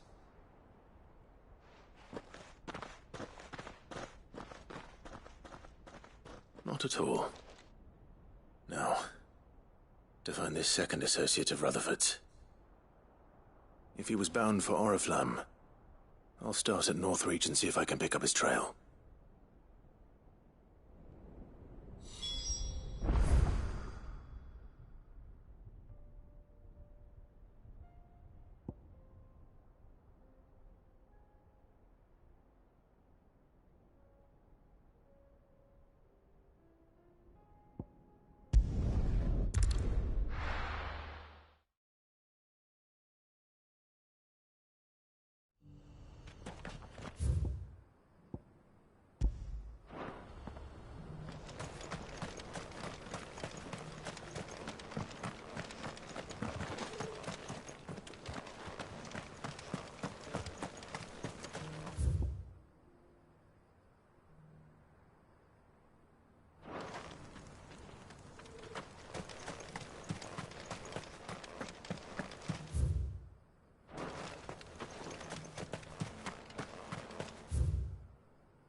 feel like I've fleshed 100 skins today. Stay focused, will you? One slip of that scrape and the hunter's hard work will be for nothing.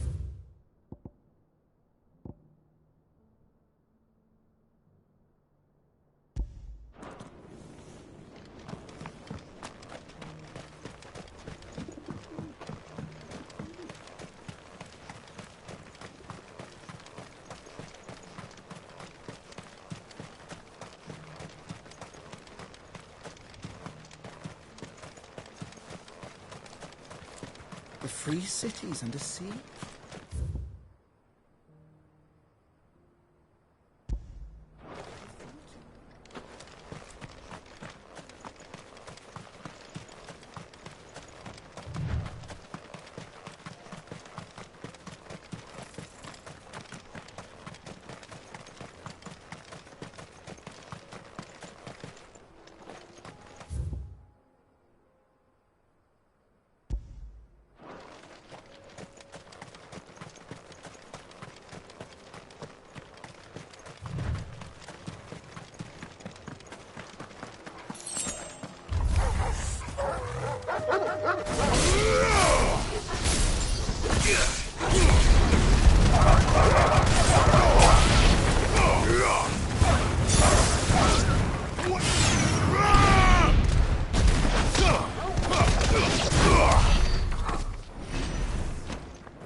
Surrounded.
Kicked out already?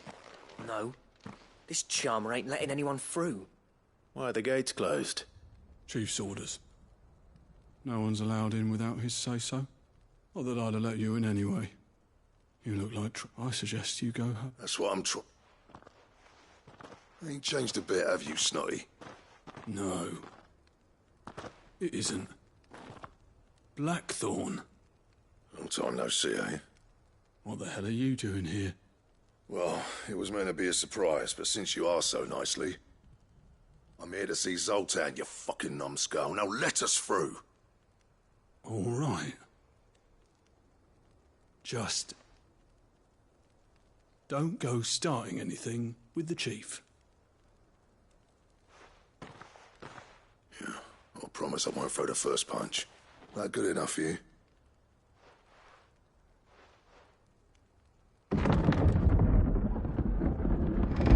Go on then. Much obliged.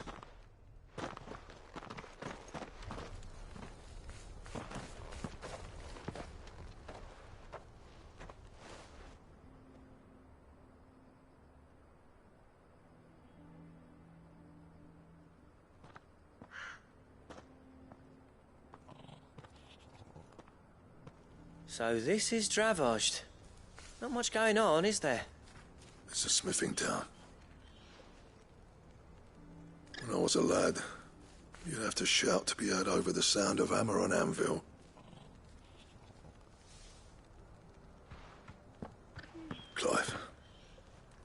You're good with people. You speak to Zoltan.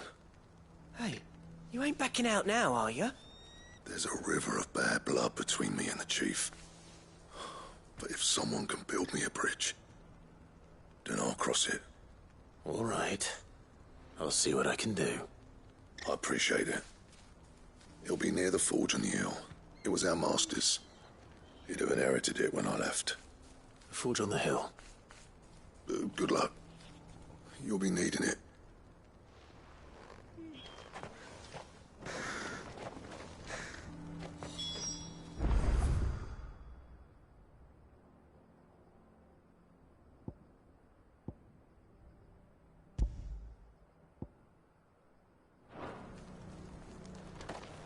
But if we can't fire the forges, how are we going to earn our keep? Shut your hole. Mama?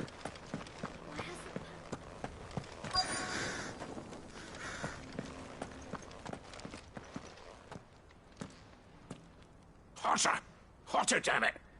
Those miserable flames wouldn't melt butter, let alone iron. Pardon the intrusion. I'm looking for the chief.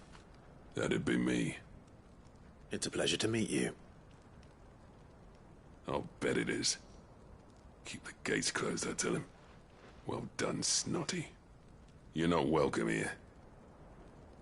Get out. Before things turn nasty. Blackthorn's here. What did you say? He's traveled a long way to see you. Yes, has he? He's waiting. Down by the gates. Then I suggest you take him with you when you leave. Didn't you apprentice together? So what if we did? Fuck! We're getting nowhere. These bearers' flames are next to bloody useless. We're never going to be able to fire up the forges unless we can find some new crystals. I'm a busy man, as you can see, so do me a favor and piss off. Oh, and if you're struggling to find your way out, ask Blackthorn. That prick knows exactly where the exit is. He's not wanted here. And neither are you. All right. I'm going.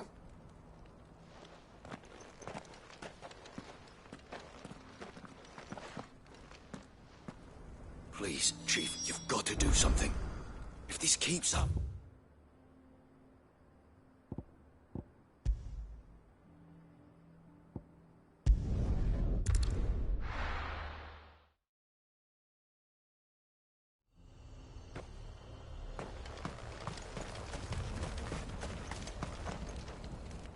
Let me guess. Zoltan told you to piss off. As a personal favor to him, yes.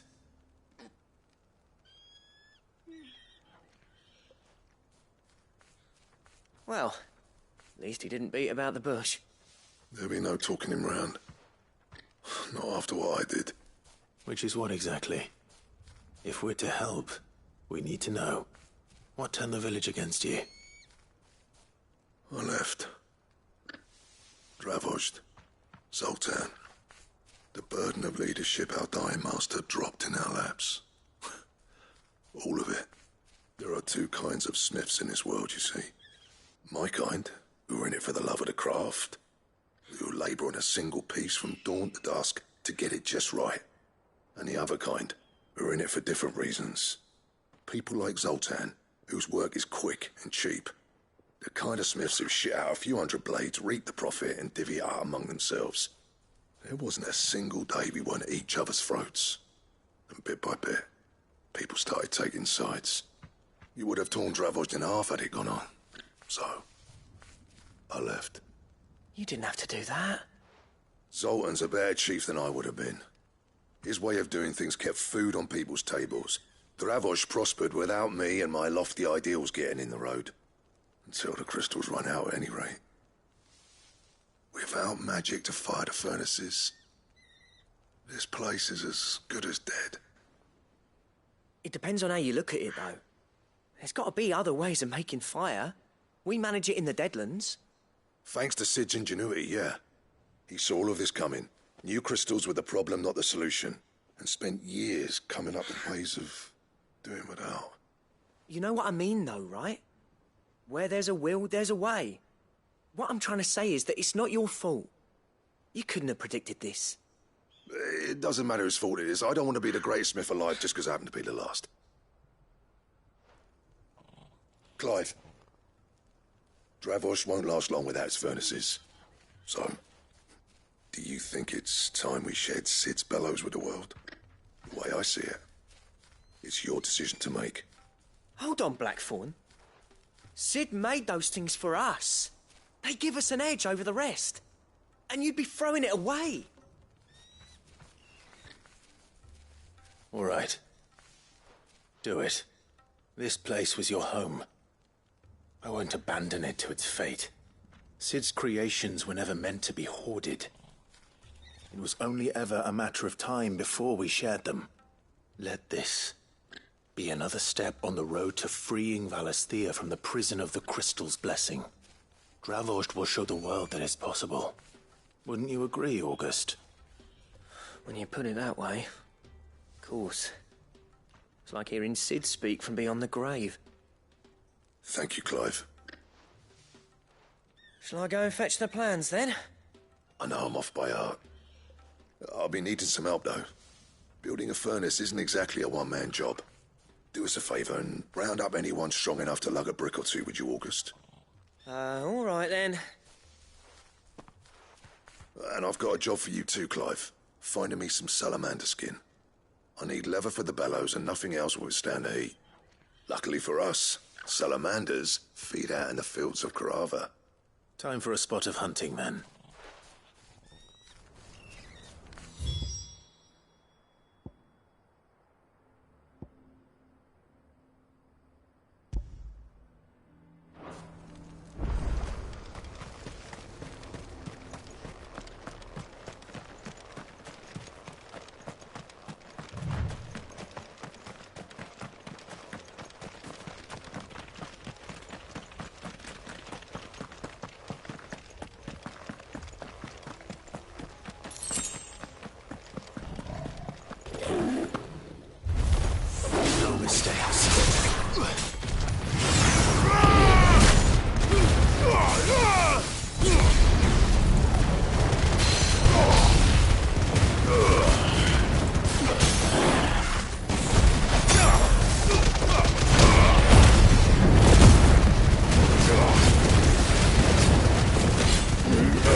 He may be, but it looks like there's still plenty of fight in him yet.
This thing reeks.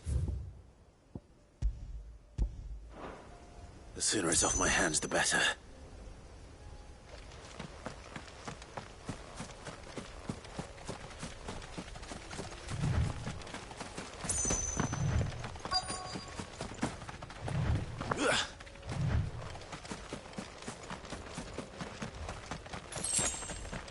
Let's make this quick, shall we?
I dare say that would be enough for a decent set of bellows.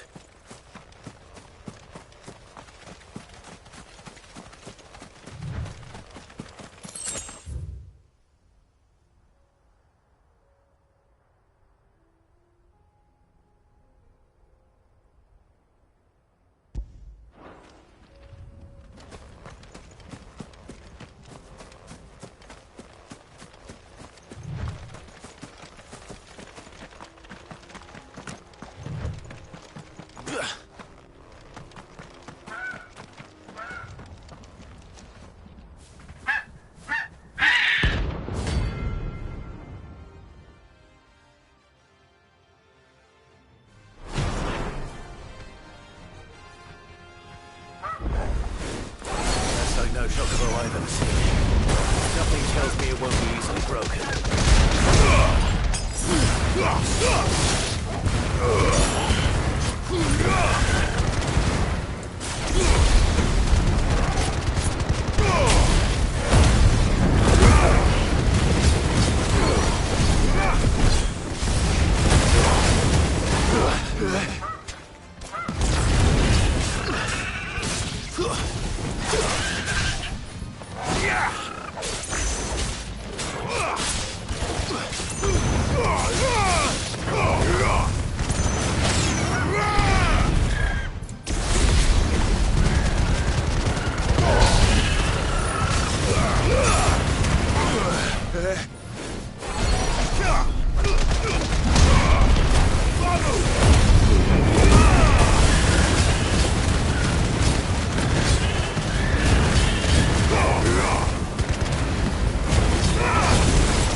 Run like the wind.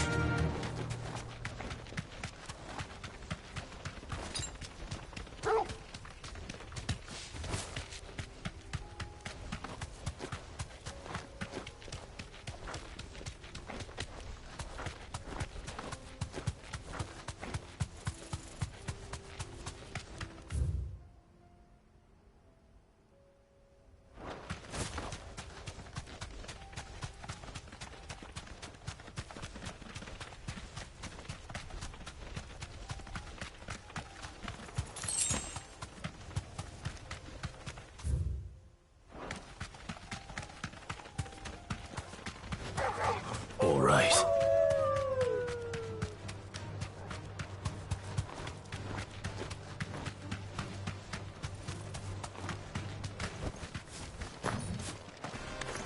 Why am I doing this?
Poor beast.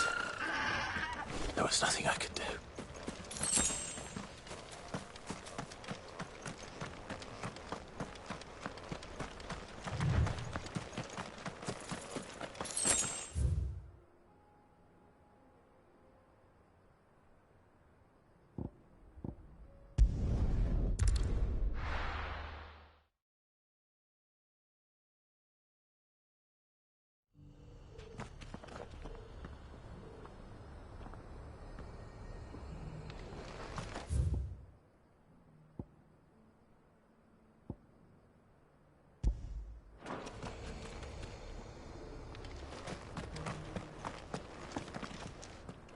Here's your hide.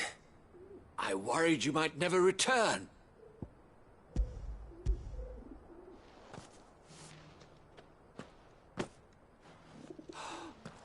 Oh, as supple as a maiden's cheek, yet as adamant as her virtue. This is everything I had hoped for, and more. Clearly, my trust in you was not misplaced. You must be a hunter of considerable talent to have bested the beast with nary a scratch. Join me as my honored partner. With my means and your might, we shall be as wealthy as the merchant kings of Zemeckis. I don't plan on making a habit of this. I'm busy enough as it is. Very well. Though I believe fate had a hand in our meeting, it would be unbecoming of me to beg. Do not allow me to keep you from being about your business. Here, for the hide.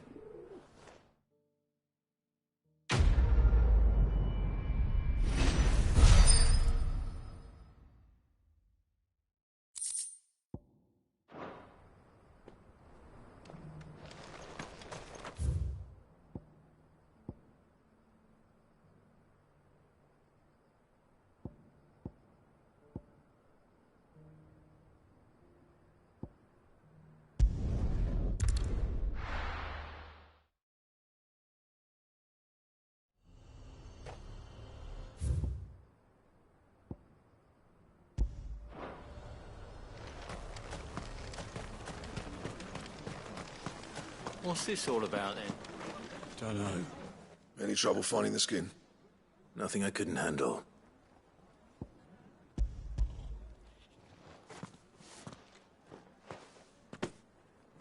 This should be plenty.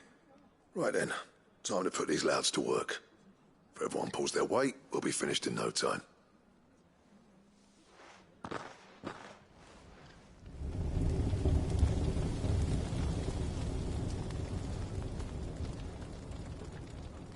Well, I'll be damned. I honestly didn't think it'd work. But it's hot enough, all right. And without a single crystal in sight. You know what this means, don't you? I do, yeah. Dravost is saved.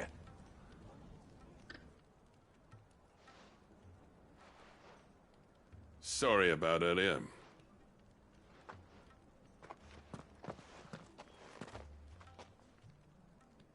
I take back everything I said. That thing you've built us is an honest-to-God's marvel. You've saved our village. It's Blackthorn you should be thanking. He oversaw the construction. Give this to him, would you? What is it? Pet Cole's cinders. After he left, I spent years trying to eke the most out of our forges. That there was my answer. Chuck it in the fire, and your forge will burn hotter for longer, which will do wonders for your steel. Our secret for yours. Only fair. I've always envied Blackthorn. Since the day I became chief, I spent every spare moment trying to match up to the bastard. No amount of sleepless nights at the Anvil will ever bridge that gap, though. He's a genius. Plain and simple. The man Dravost needed. But he took all his talent and left. Gifted and free. Is it any wonder I hate his guts? The cinders would mean more coming from you. I need to forgive him first. And that's not gonna happen.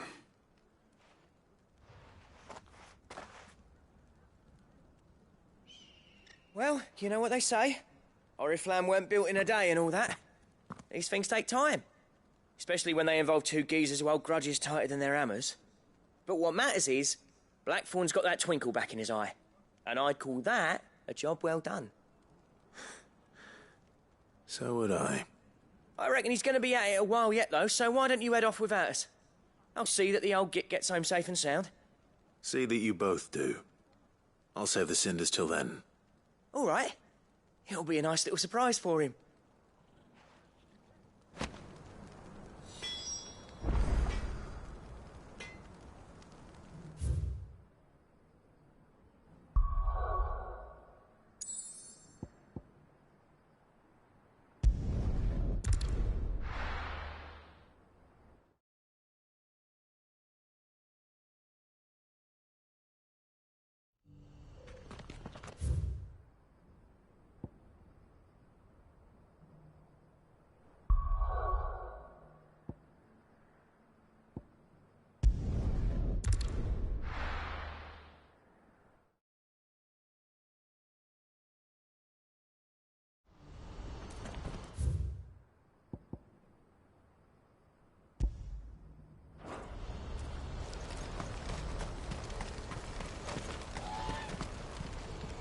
What are you looking for?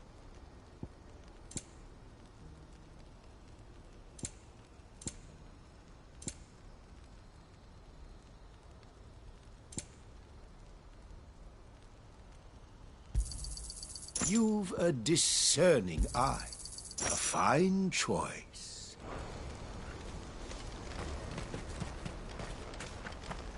If we're going to do this...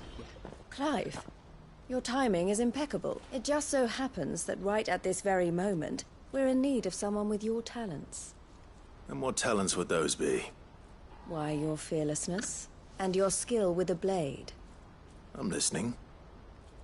Well, as I'm sure you're aware, when these dark skies swept over the Republic, so too did a wave of chaos and confusion.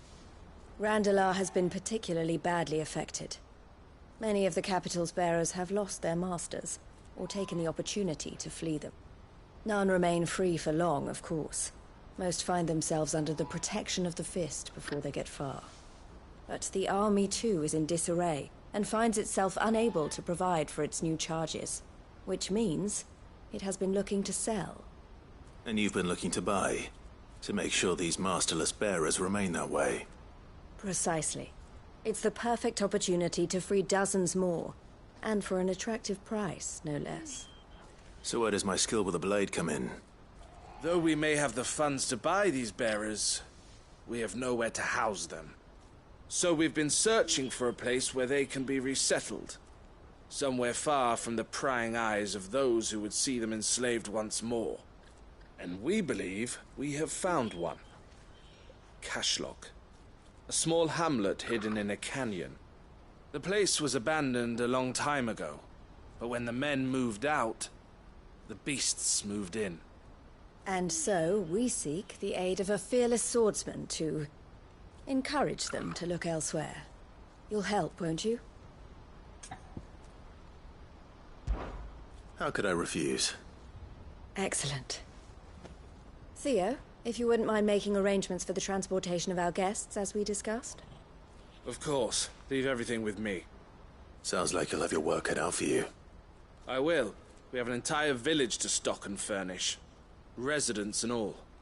Even if I begin right now, I'll be working day and night. So I'd better get started. Try to clear the place out before the wagons roll in, won't you?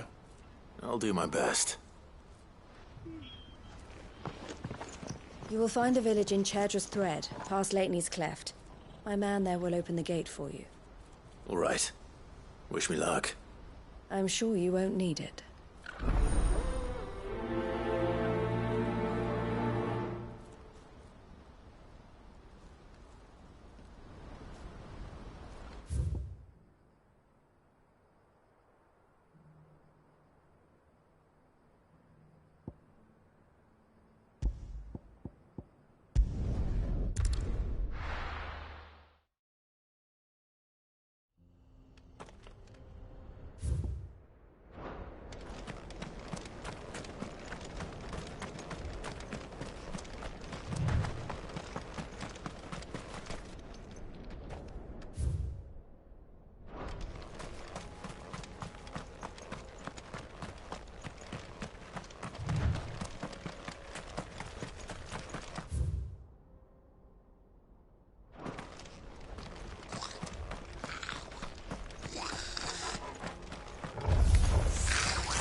This must have been a nice place once, and it will be again.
That's all of them.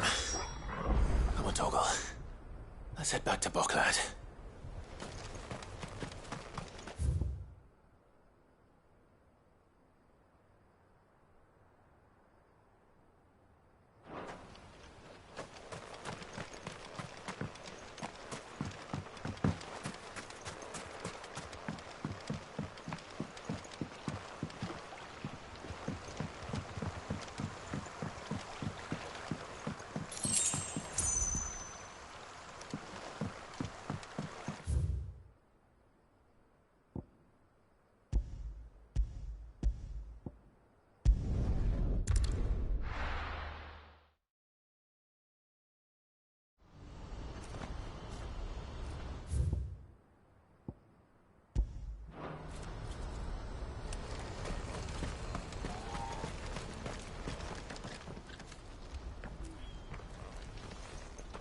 Something the matter, Theodore?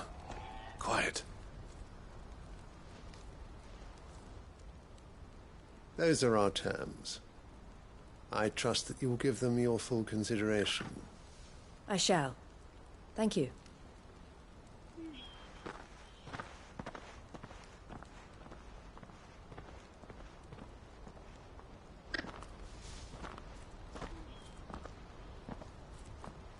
Him again. Someone you know? Yes. And, no. But enough about him. How did you fare down in Cashlock? It's done. The village is safe now. You made quick work of it, as always. I should go and let Eloise know. Don't let me keep you. But Clive, don't tell her I was watching her, will you? She'll only get upset. I'll explain everything once you've finished with your report. All right. We'll speak then.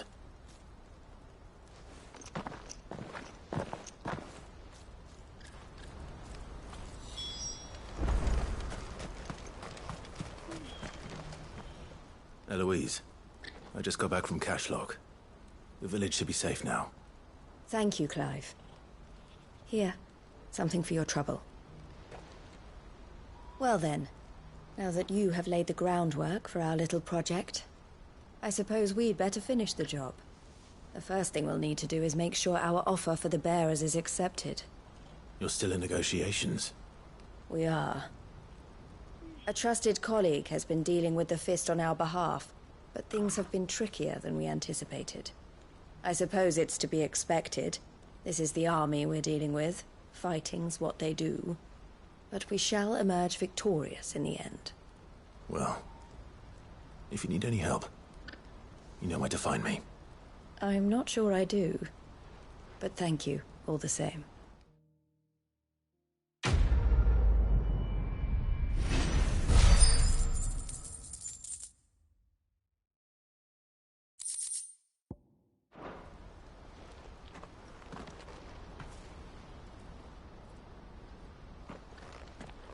Ah, Clive. You wanted to talk? The man I was watching earlier, the one speaking to my sister. He represents the Silver Peak Consortium. It's one of the bigger trading houses. I don't think I've heard of them. Well, every trader in Dhalmekia has. They operate across the length and breadth of the Republic. And they're still expanding. They've been trying to get Eloise to join their ranks for some time now. And judging by her reaction earlier, I'd say she had half a mind to accept their latest offer. And you'd rather she didn't? I would rather she did what makes her happy. And I would never deny her such an opportunity. Eloise saved me from slavery. And we have striven to save others like me ever since. But this was not the life my sister wanted, nor the one she deserves. I won't let her give up on her dreams again for my sake. She freed me from my bonds, and she must be freed from hers in turn. You're a good man, Theo. I have always been grateful for what my sister did for me, and I want to repay the favor by letting her live her own life. But each time an opportunity to do just that arises, she turns it down. For my sake. She loves you. And I love her. Which is why I want this time to be different. To show her that I don't need to be watched over anymore. Though I'm sure I'll still need some help from time to time. I trust that I can count on you. Always. Thank you, Clive. Well then, I had better get back to work. These bearers aren't going to move themselves. That's a job for the Crimson Caravans.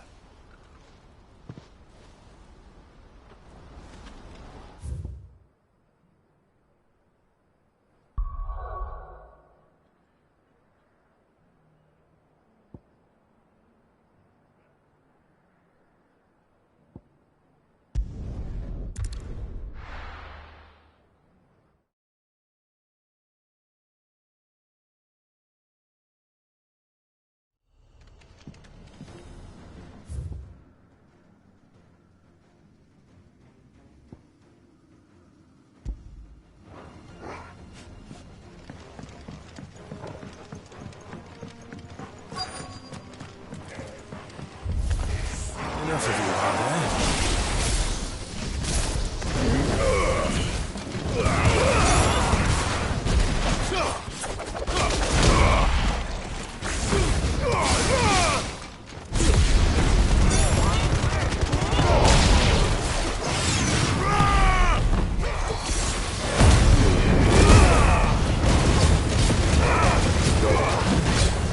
Quentin!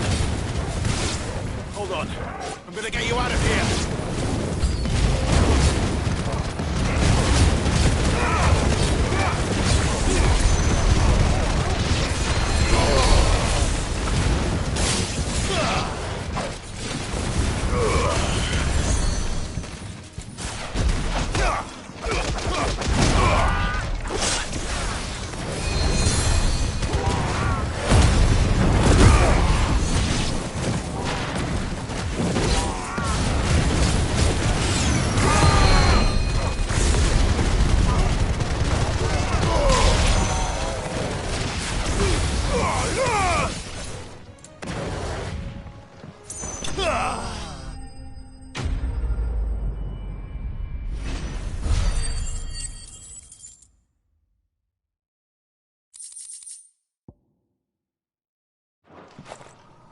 I need to get back to Quentin.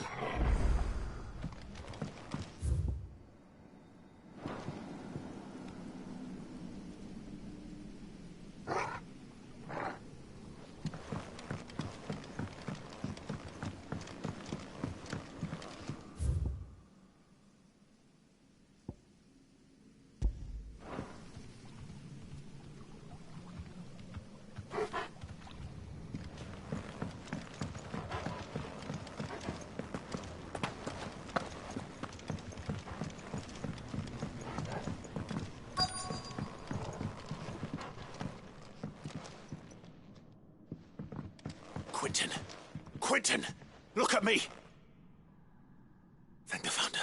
He hasn't turned. I'm going to get you out of here.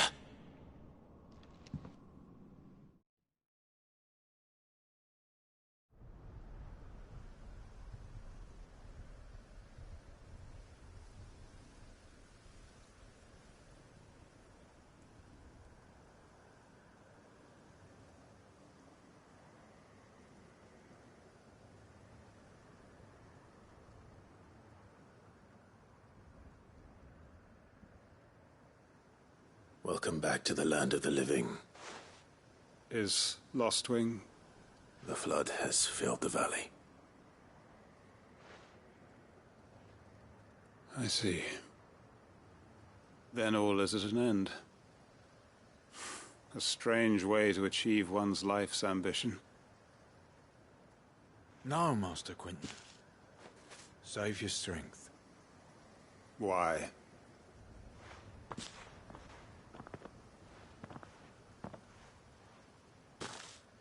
All that I strove for is gone. Only emptiness remains. I have nothing left to live for. What the heck are you on about? You've got us, ain't you? Don't try telling me you only freed us so you could get revenge. We're more than that to you, and we all know it. I thought you weren't coming back. But I prayed, and you did. There's got to be a reason for that, right? Can't we just go back to how it was?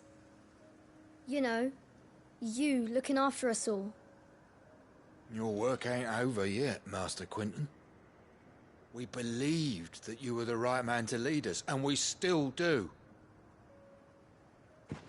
Your village may be lost, but it seems your people aren't, so long as you remain to guide them. But why?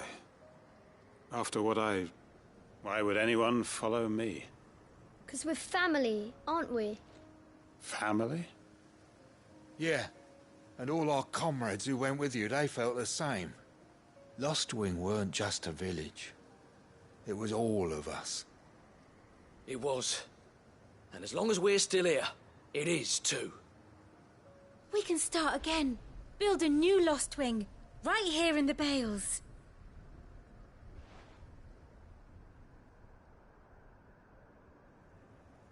A fresh start. One life ends, and another begins. Why just a village? We could build towns. A nation, even. What's to stop us? That's the Master Quinton we know. Please. I am nobody's master. Quinton will suffice. After all, we are family.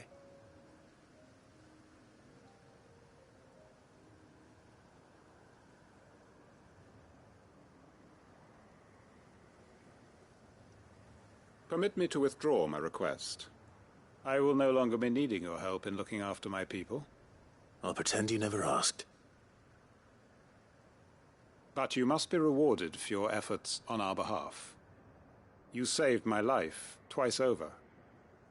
And more besides. A bottle or two of your finest red will suffice. Of course. Nothing but the best. And I have a feeling that this year's vintage will be the finest yet.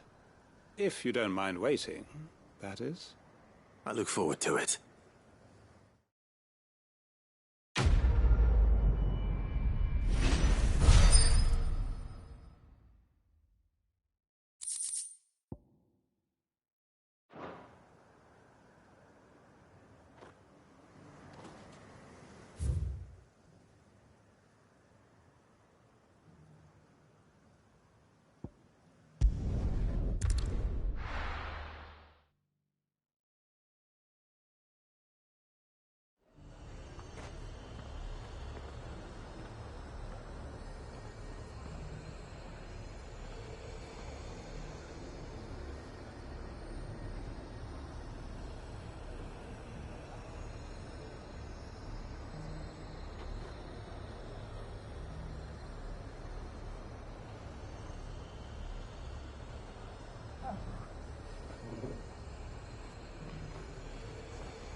There's a lot of road between here and the capital. Rutherford's man could be anywhere.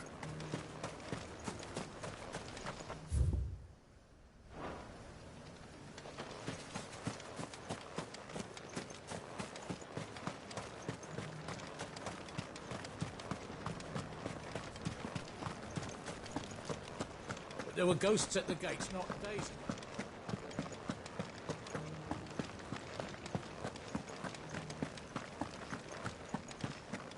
Those things I said before.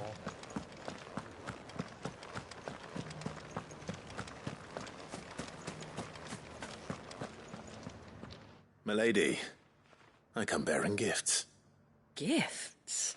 Whatever is the occasion?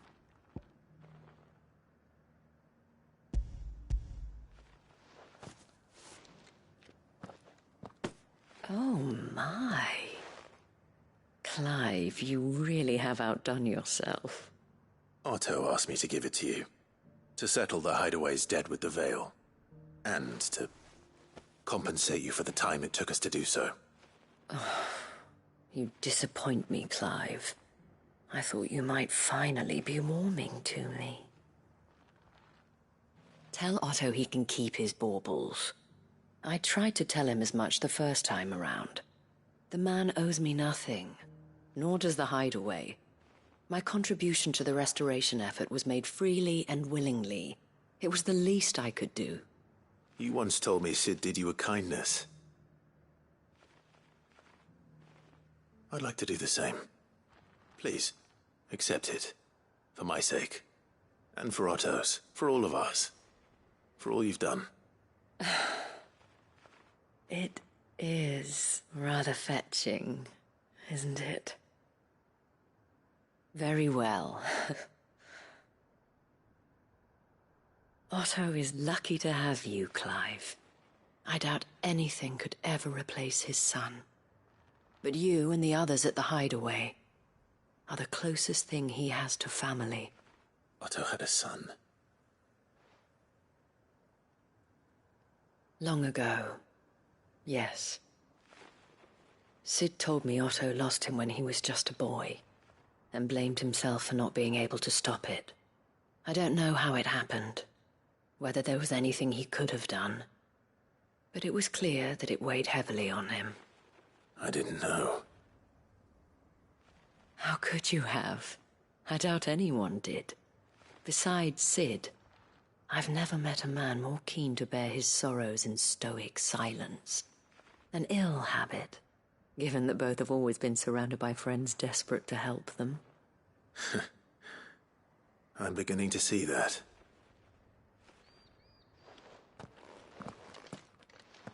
Go will want to know the stones were delivered.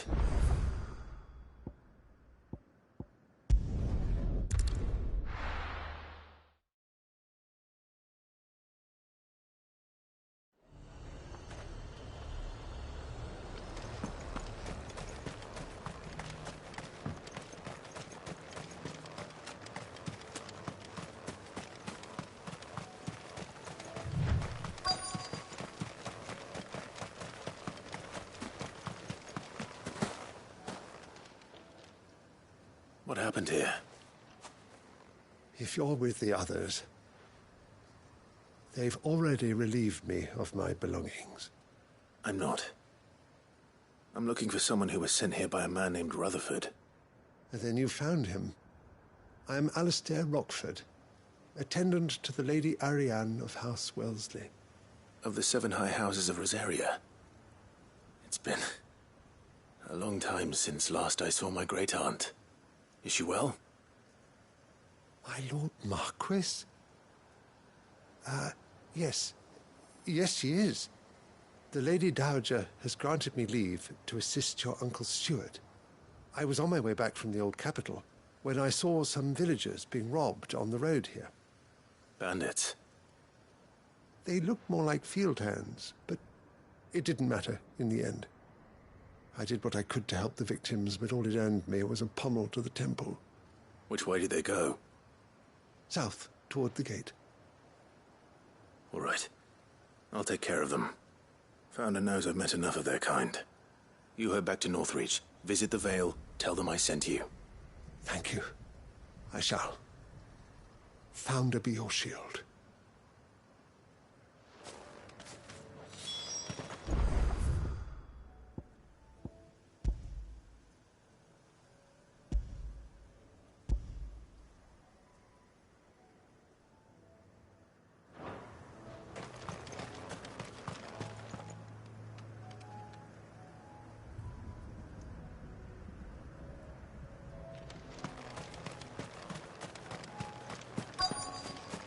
They just couldn't resist, could they?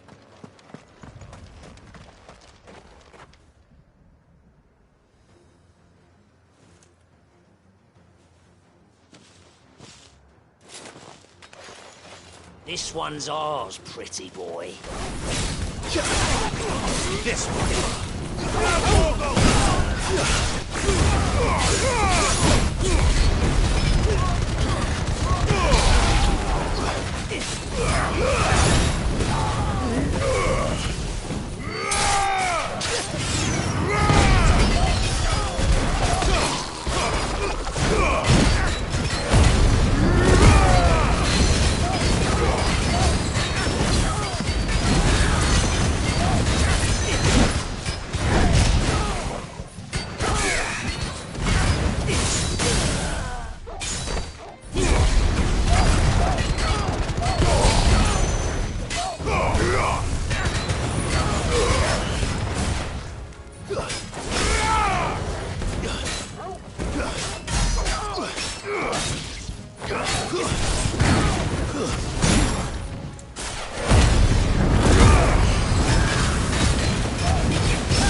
Make for the town while you can. There may be more bandits nearby. You don't need to tell me twice. Many thanks, traveler.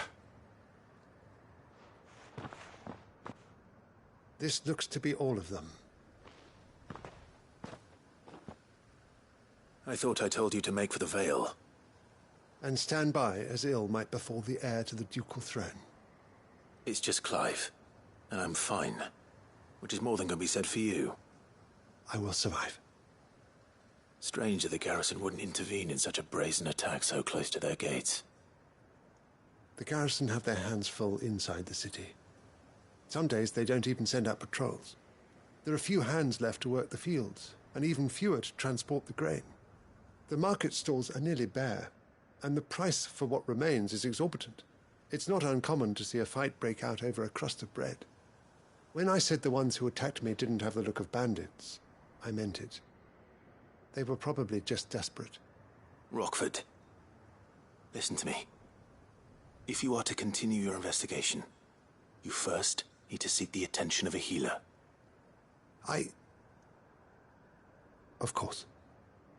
I shall return to Northreach right away. But allow me to thank you first. Had you not happened along, Don't thank me. Thank Rutherford.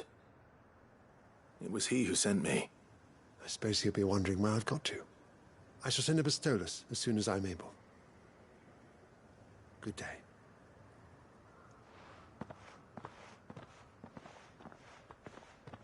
My uncle certainly has his work cut out for him. If it isn't already too late.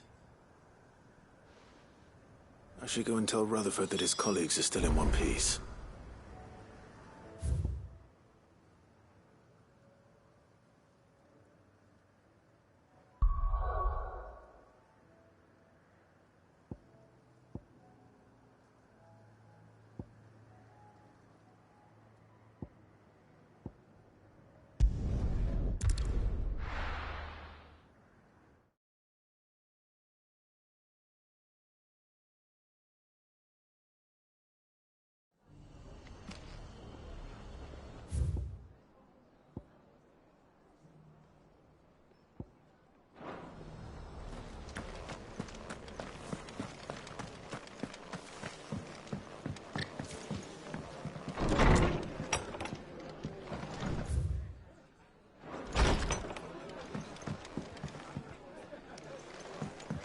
Have you heard the latest from Twinside?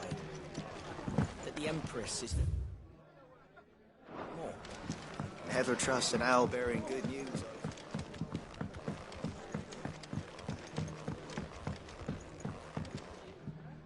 I see you're still here.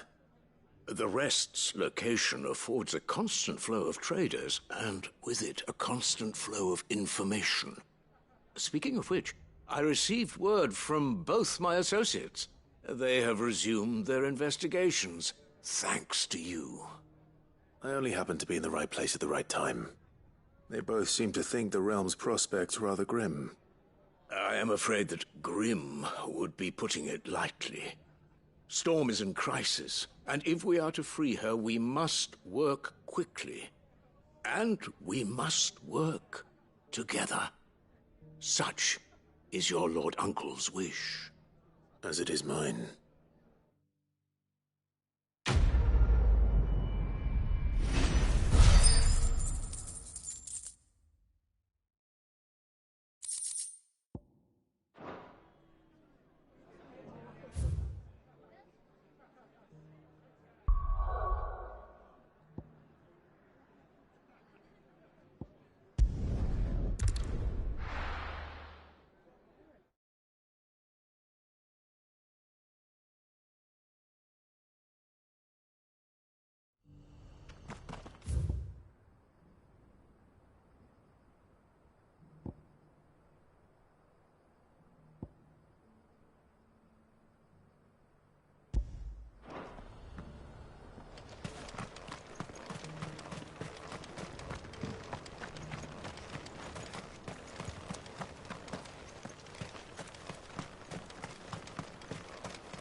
Cole said it was an army of Akasha.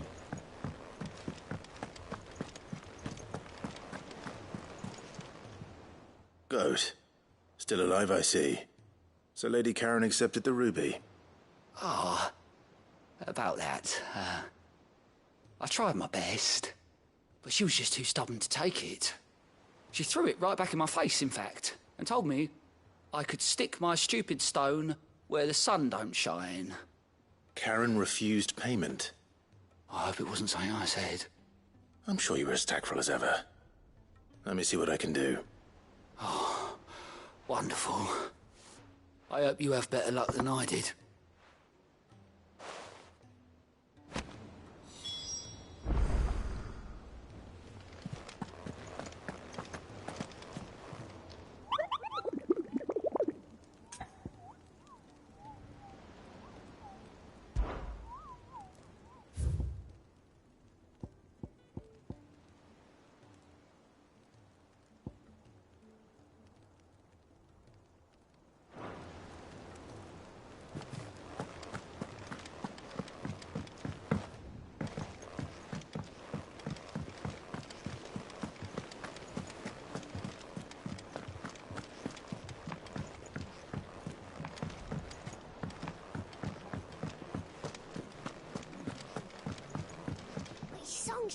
So, did you have that word with Tomes then?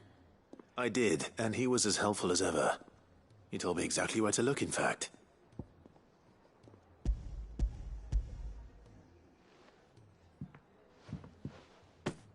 And what precisely will I be cooking up? Or is it better not to know?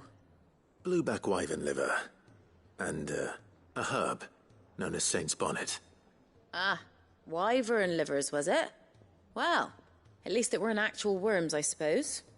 Now then, you stay right where you are. I've got some cooking to do. Let's hope these grand old chefs of yore knew what they were on about.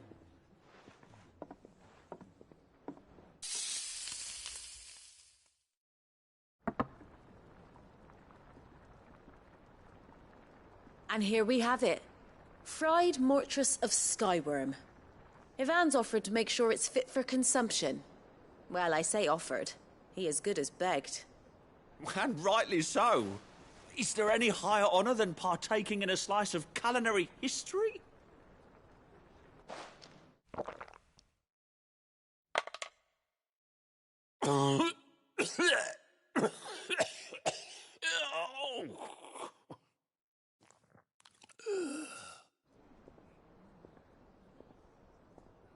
So, not fit for consumption then? What witchery is this? The crackle of the crust gives way to an almost violent richness. Yet, it is the piquant kiss of the saint's bonnet that tames this savage dish. It is a tour de force, a force of nature even, a maelstrom of flavour and sensation, a graceful beast emerging from centuries of slumber. I think he likes it. Well, I can't quite tell with all that nonsense he's talking. But I reckon you might be right. It was decent then, I take it.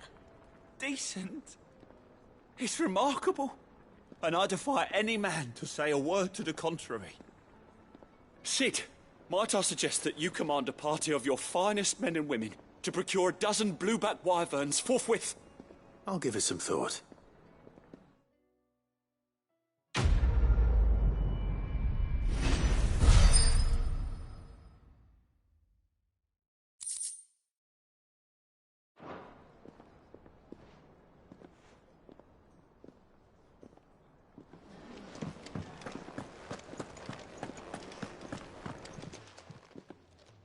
Lady Karen, Goad tells me you weren't happy with our offer.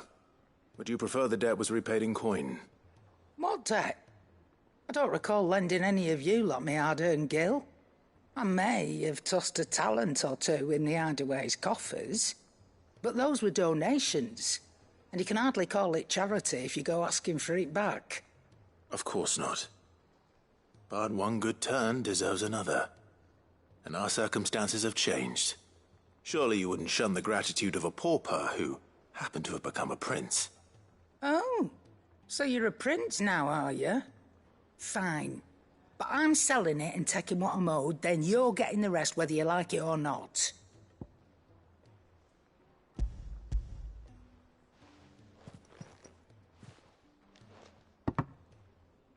Where'd you even get this? A decent trader might nab 1,000 talents for a star ruby.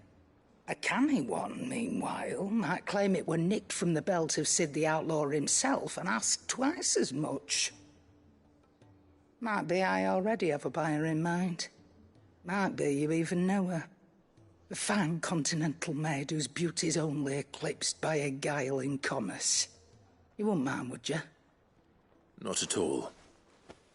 Just be sure to tell her that it's always a pleasure doing business.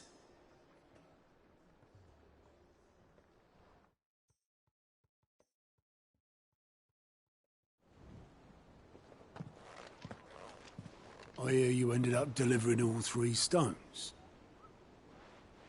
Thanks to this lump. I sometimes wonder what I pay you for. Speaking of which, I still haven't been paid last month's wages. Oh, so you remember what's owed to you then? Get your ass behind that disc of yours and don't get up before those ledgers are square. Right away.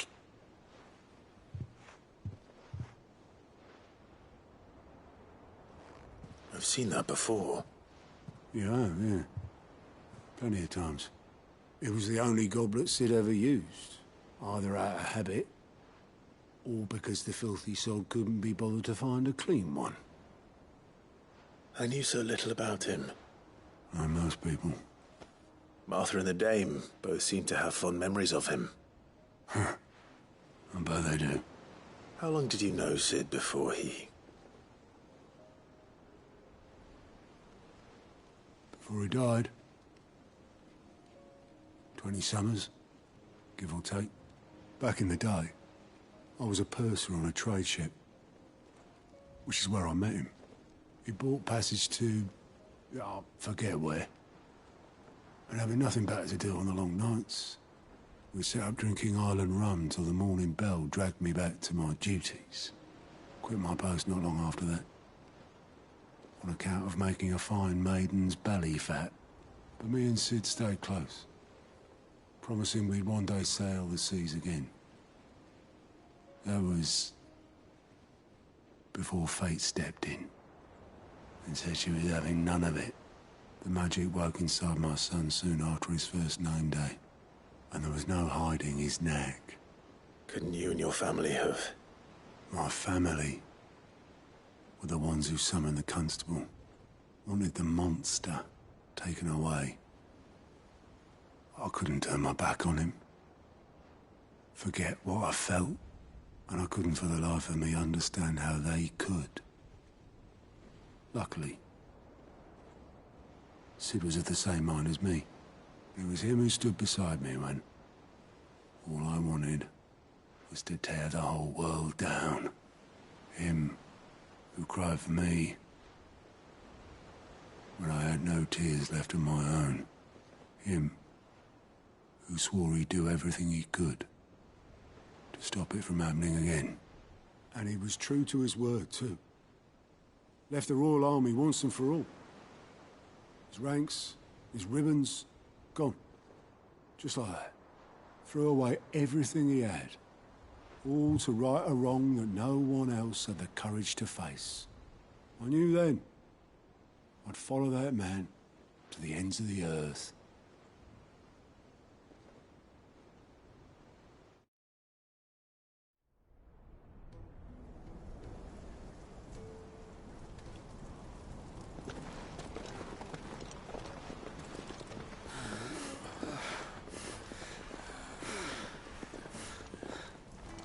He was always too clever for his own good, was Sid.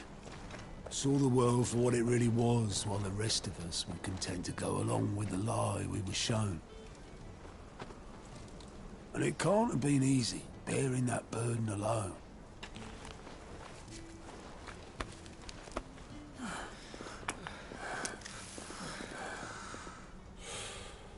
But he didn't let it stop him. He never lost faith in what he believed was right. And that gave us faith in him. Faith he'd steer us true. So I swore to myself that I'd always be right behind him, ready to catch the stubborn sod, if ever he should fall.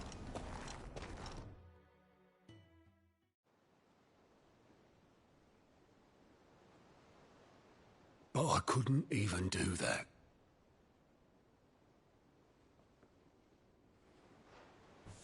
Ignore me. Just the ramblings of a tired old man.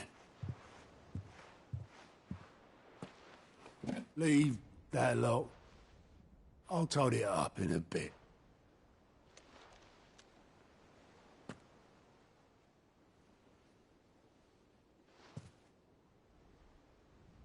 This is Sid's handwriting.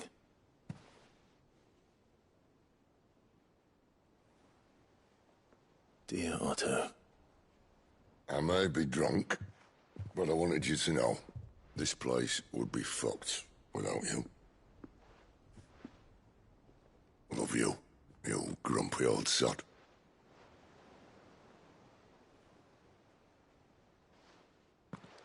This note. Hmm? What about it? Sid was right. Without you, we'd all be lost.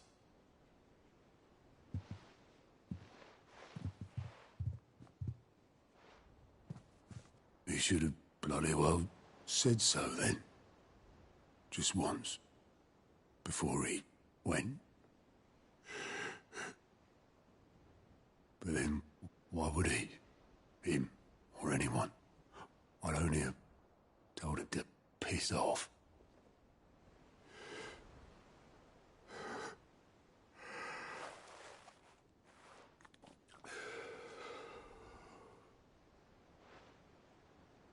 You're wrong, though. Both of you. It was never just me keeping the hideaway afloat. It was all of us. I just shoved people in the right direction, and I barely seem to be able to do that anymore.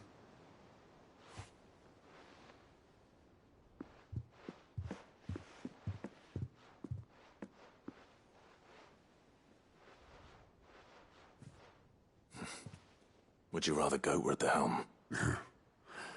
Well, maybe I've got a few more years left in me. I'm going to hold you to that, Otto. Before you go, Sid would have wanted you to have this. But that's... This'll do me just fine.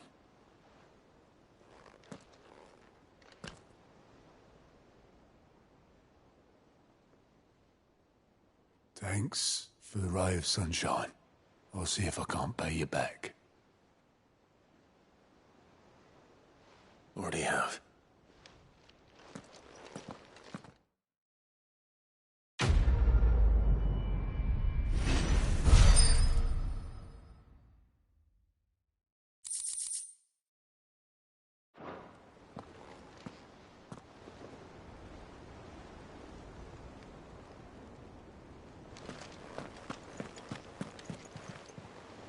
How may I help you today, Clive? Is everything we've received and everything promised? Here you are. All done?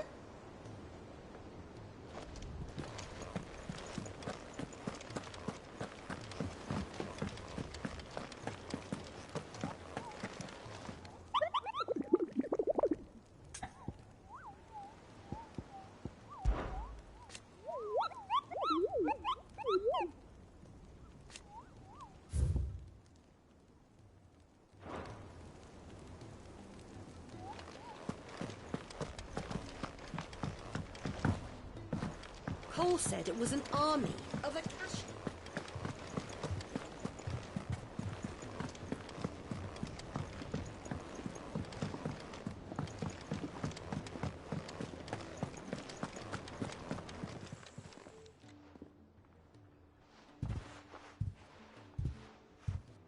Nothing like a dish of cold vengeance to foul the gut.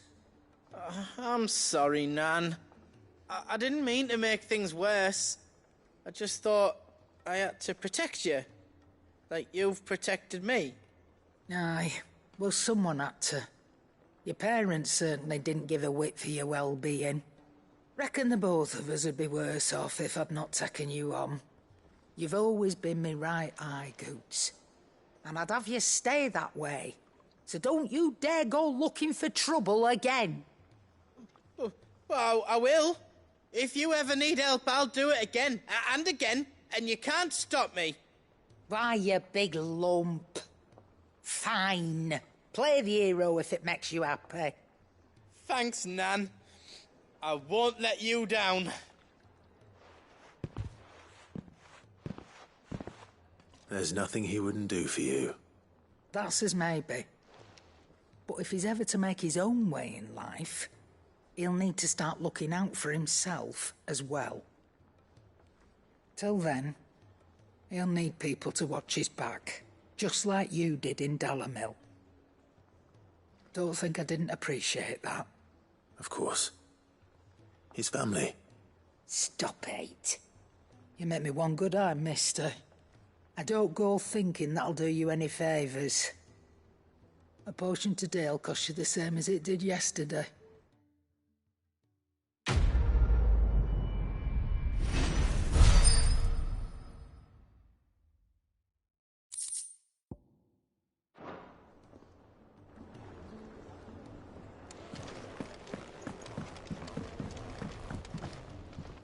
Gentlemen, I see you both made it home in one piece. Yeah, well, we didn't want to outstay our welcome. The whole village turned out for a go on the bellows after you left.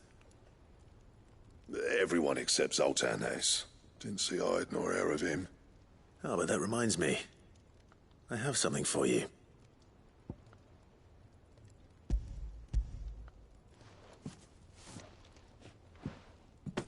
Pico Cinder?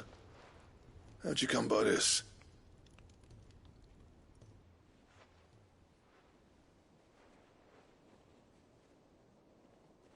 And you're sure he wanted me to have it? I'm sure. He didn't say so, but I think he wants to forgive you. Huh. Imagine that. Yeah. You know I could never leave this place, don't you? Every time you put on mail, You and the Cursebreakers are trusting me with your lives. There's no greater honor for a smith than that. I'm not about to go crawling back to Zoltan for forgiveness, but I will make good use of his cinder. And if that helps save even a single life, then he'll have my gratitude. What was it you said he called me? Huh? A genius? And he spent sleepless night trying to copy me, did he?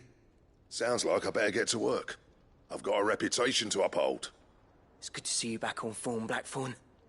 I don't know how you pair put up with me sometimes, but I'm grateful all the same. Now, where was I? Oh yeah, about to put Zoltan back in his place.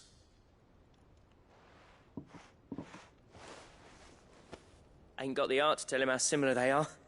Stubborn bastards. A little healthy competition should be good for him. You're not wrong. Still, it's a shame him and Zoltan couldn't let bygones be bygones. No use grumbling about it now, though. Blackthorn's happy. Or as near to happy as he gets. And that's good enough for me.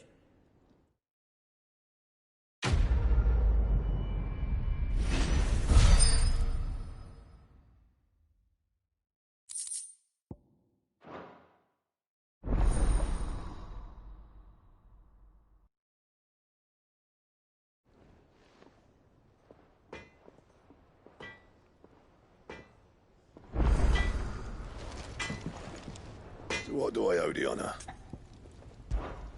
Not Sancfordian, do you?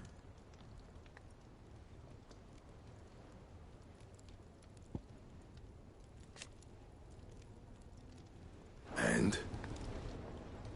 Trouble with your gear, or... So, what'll it be?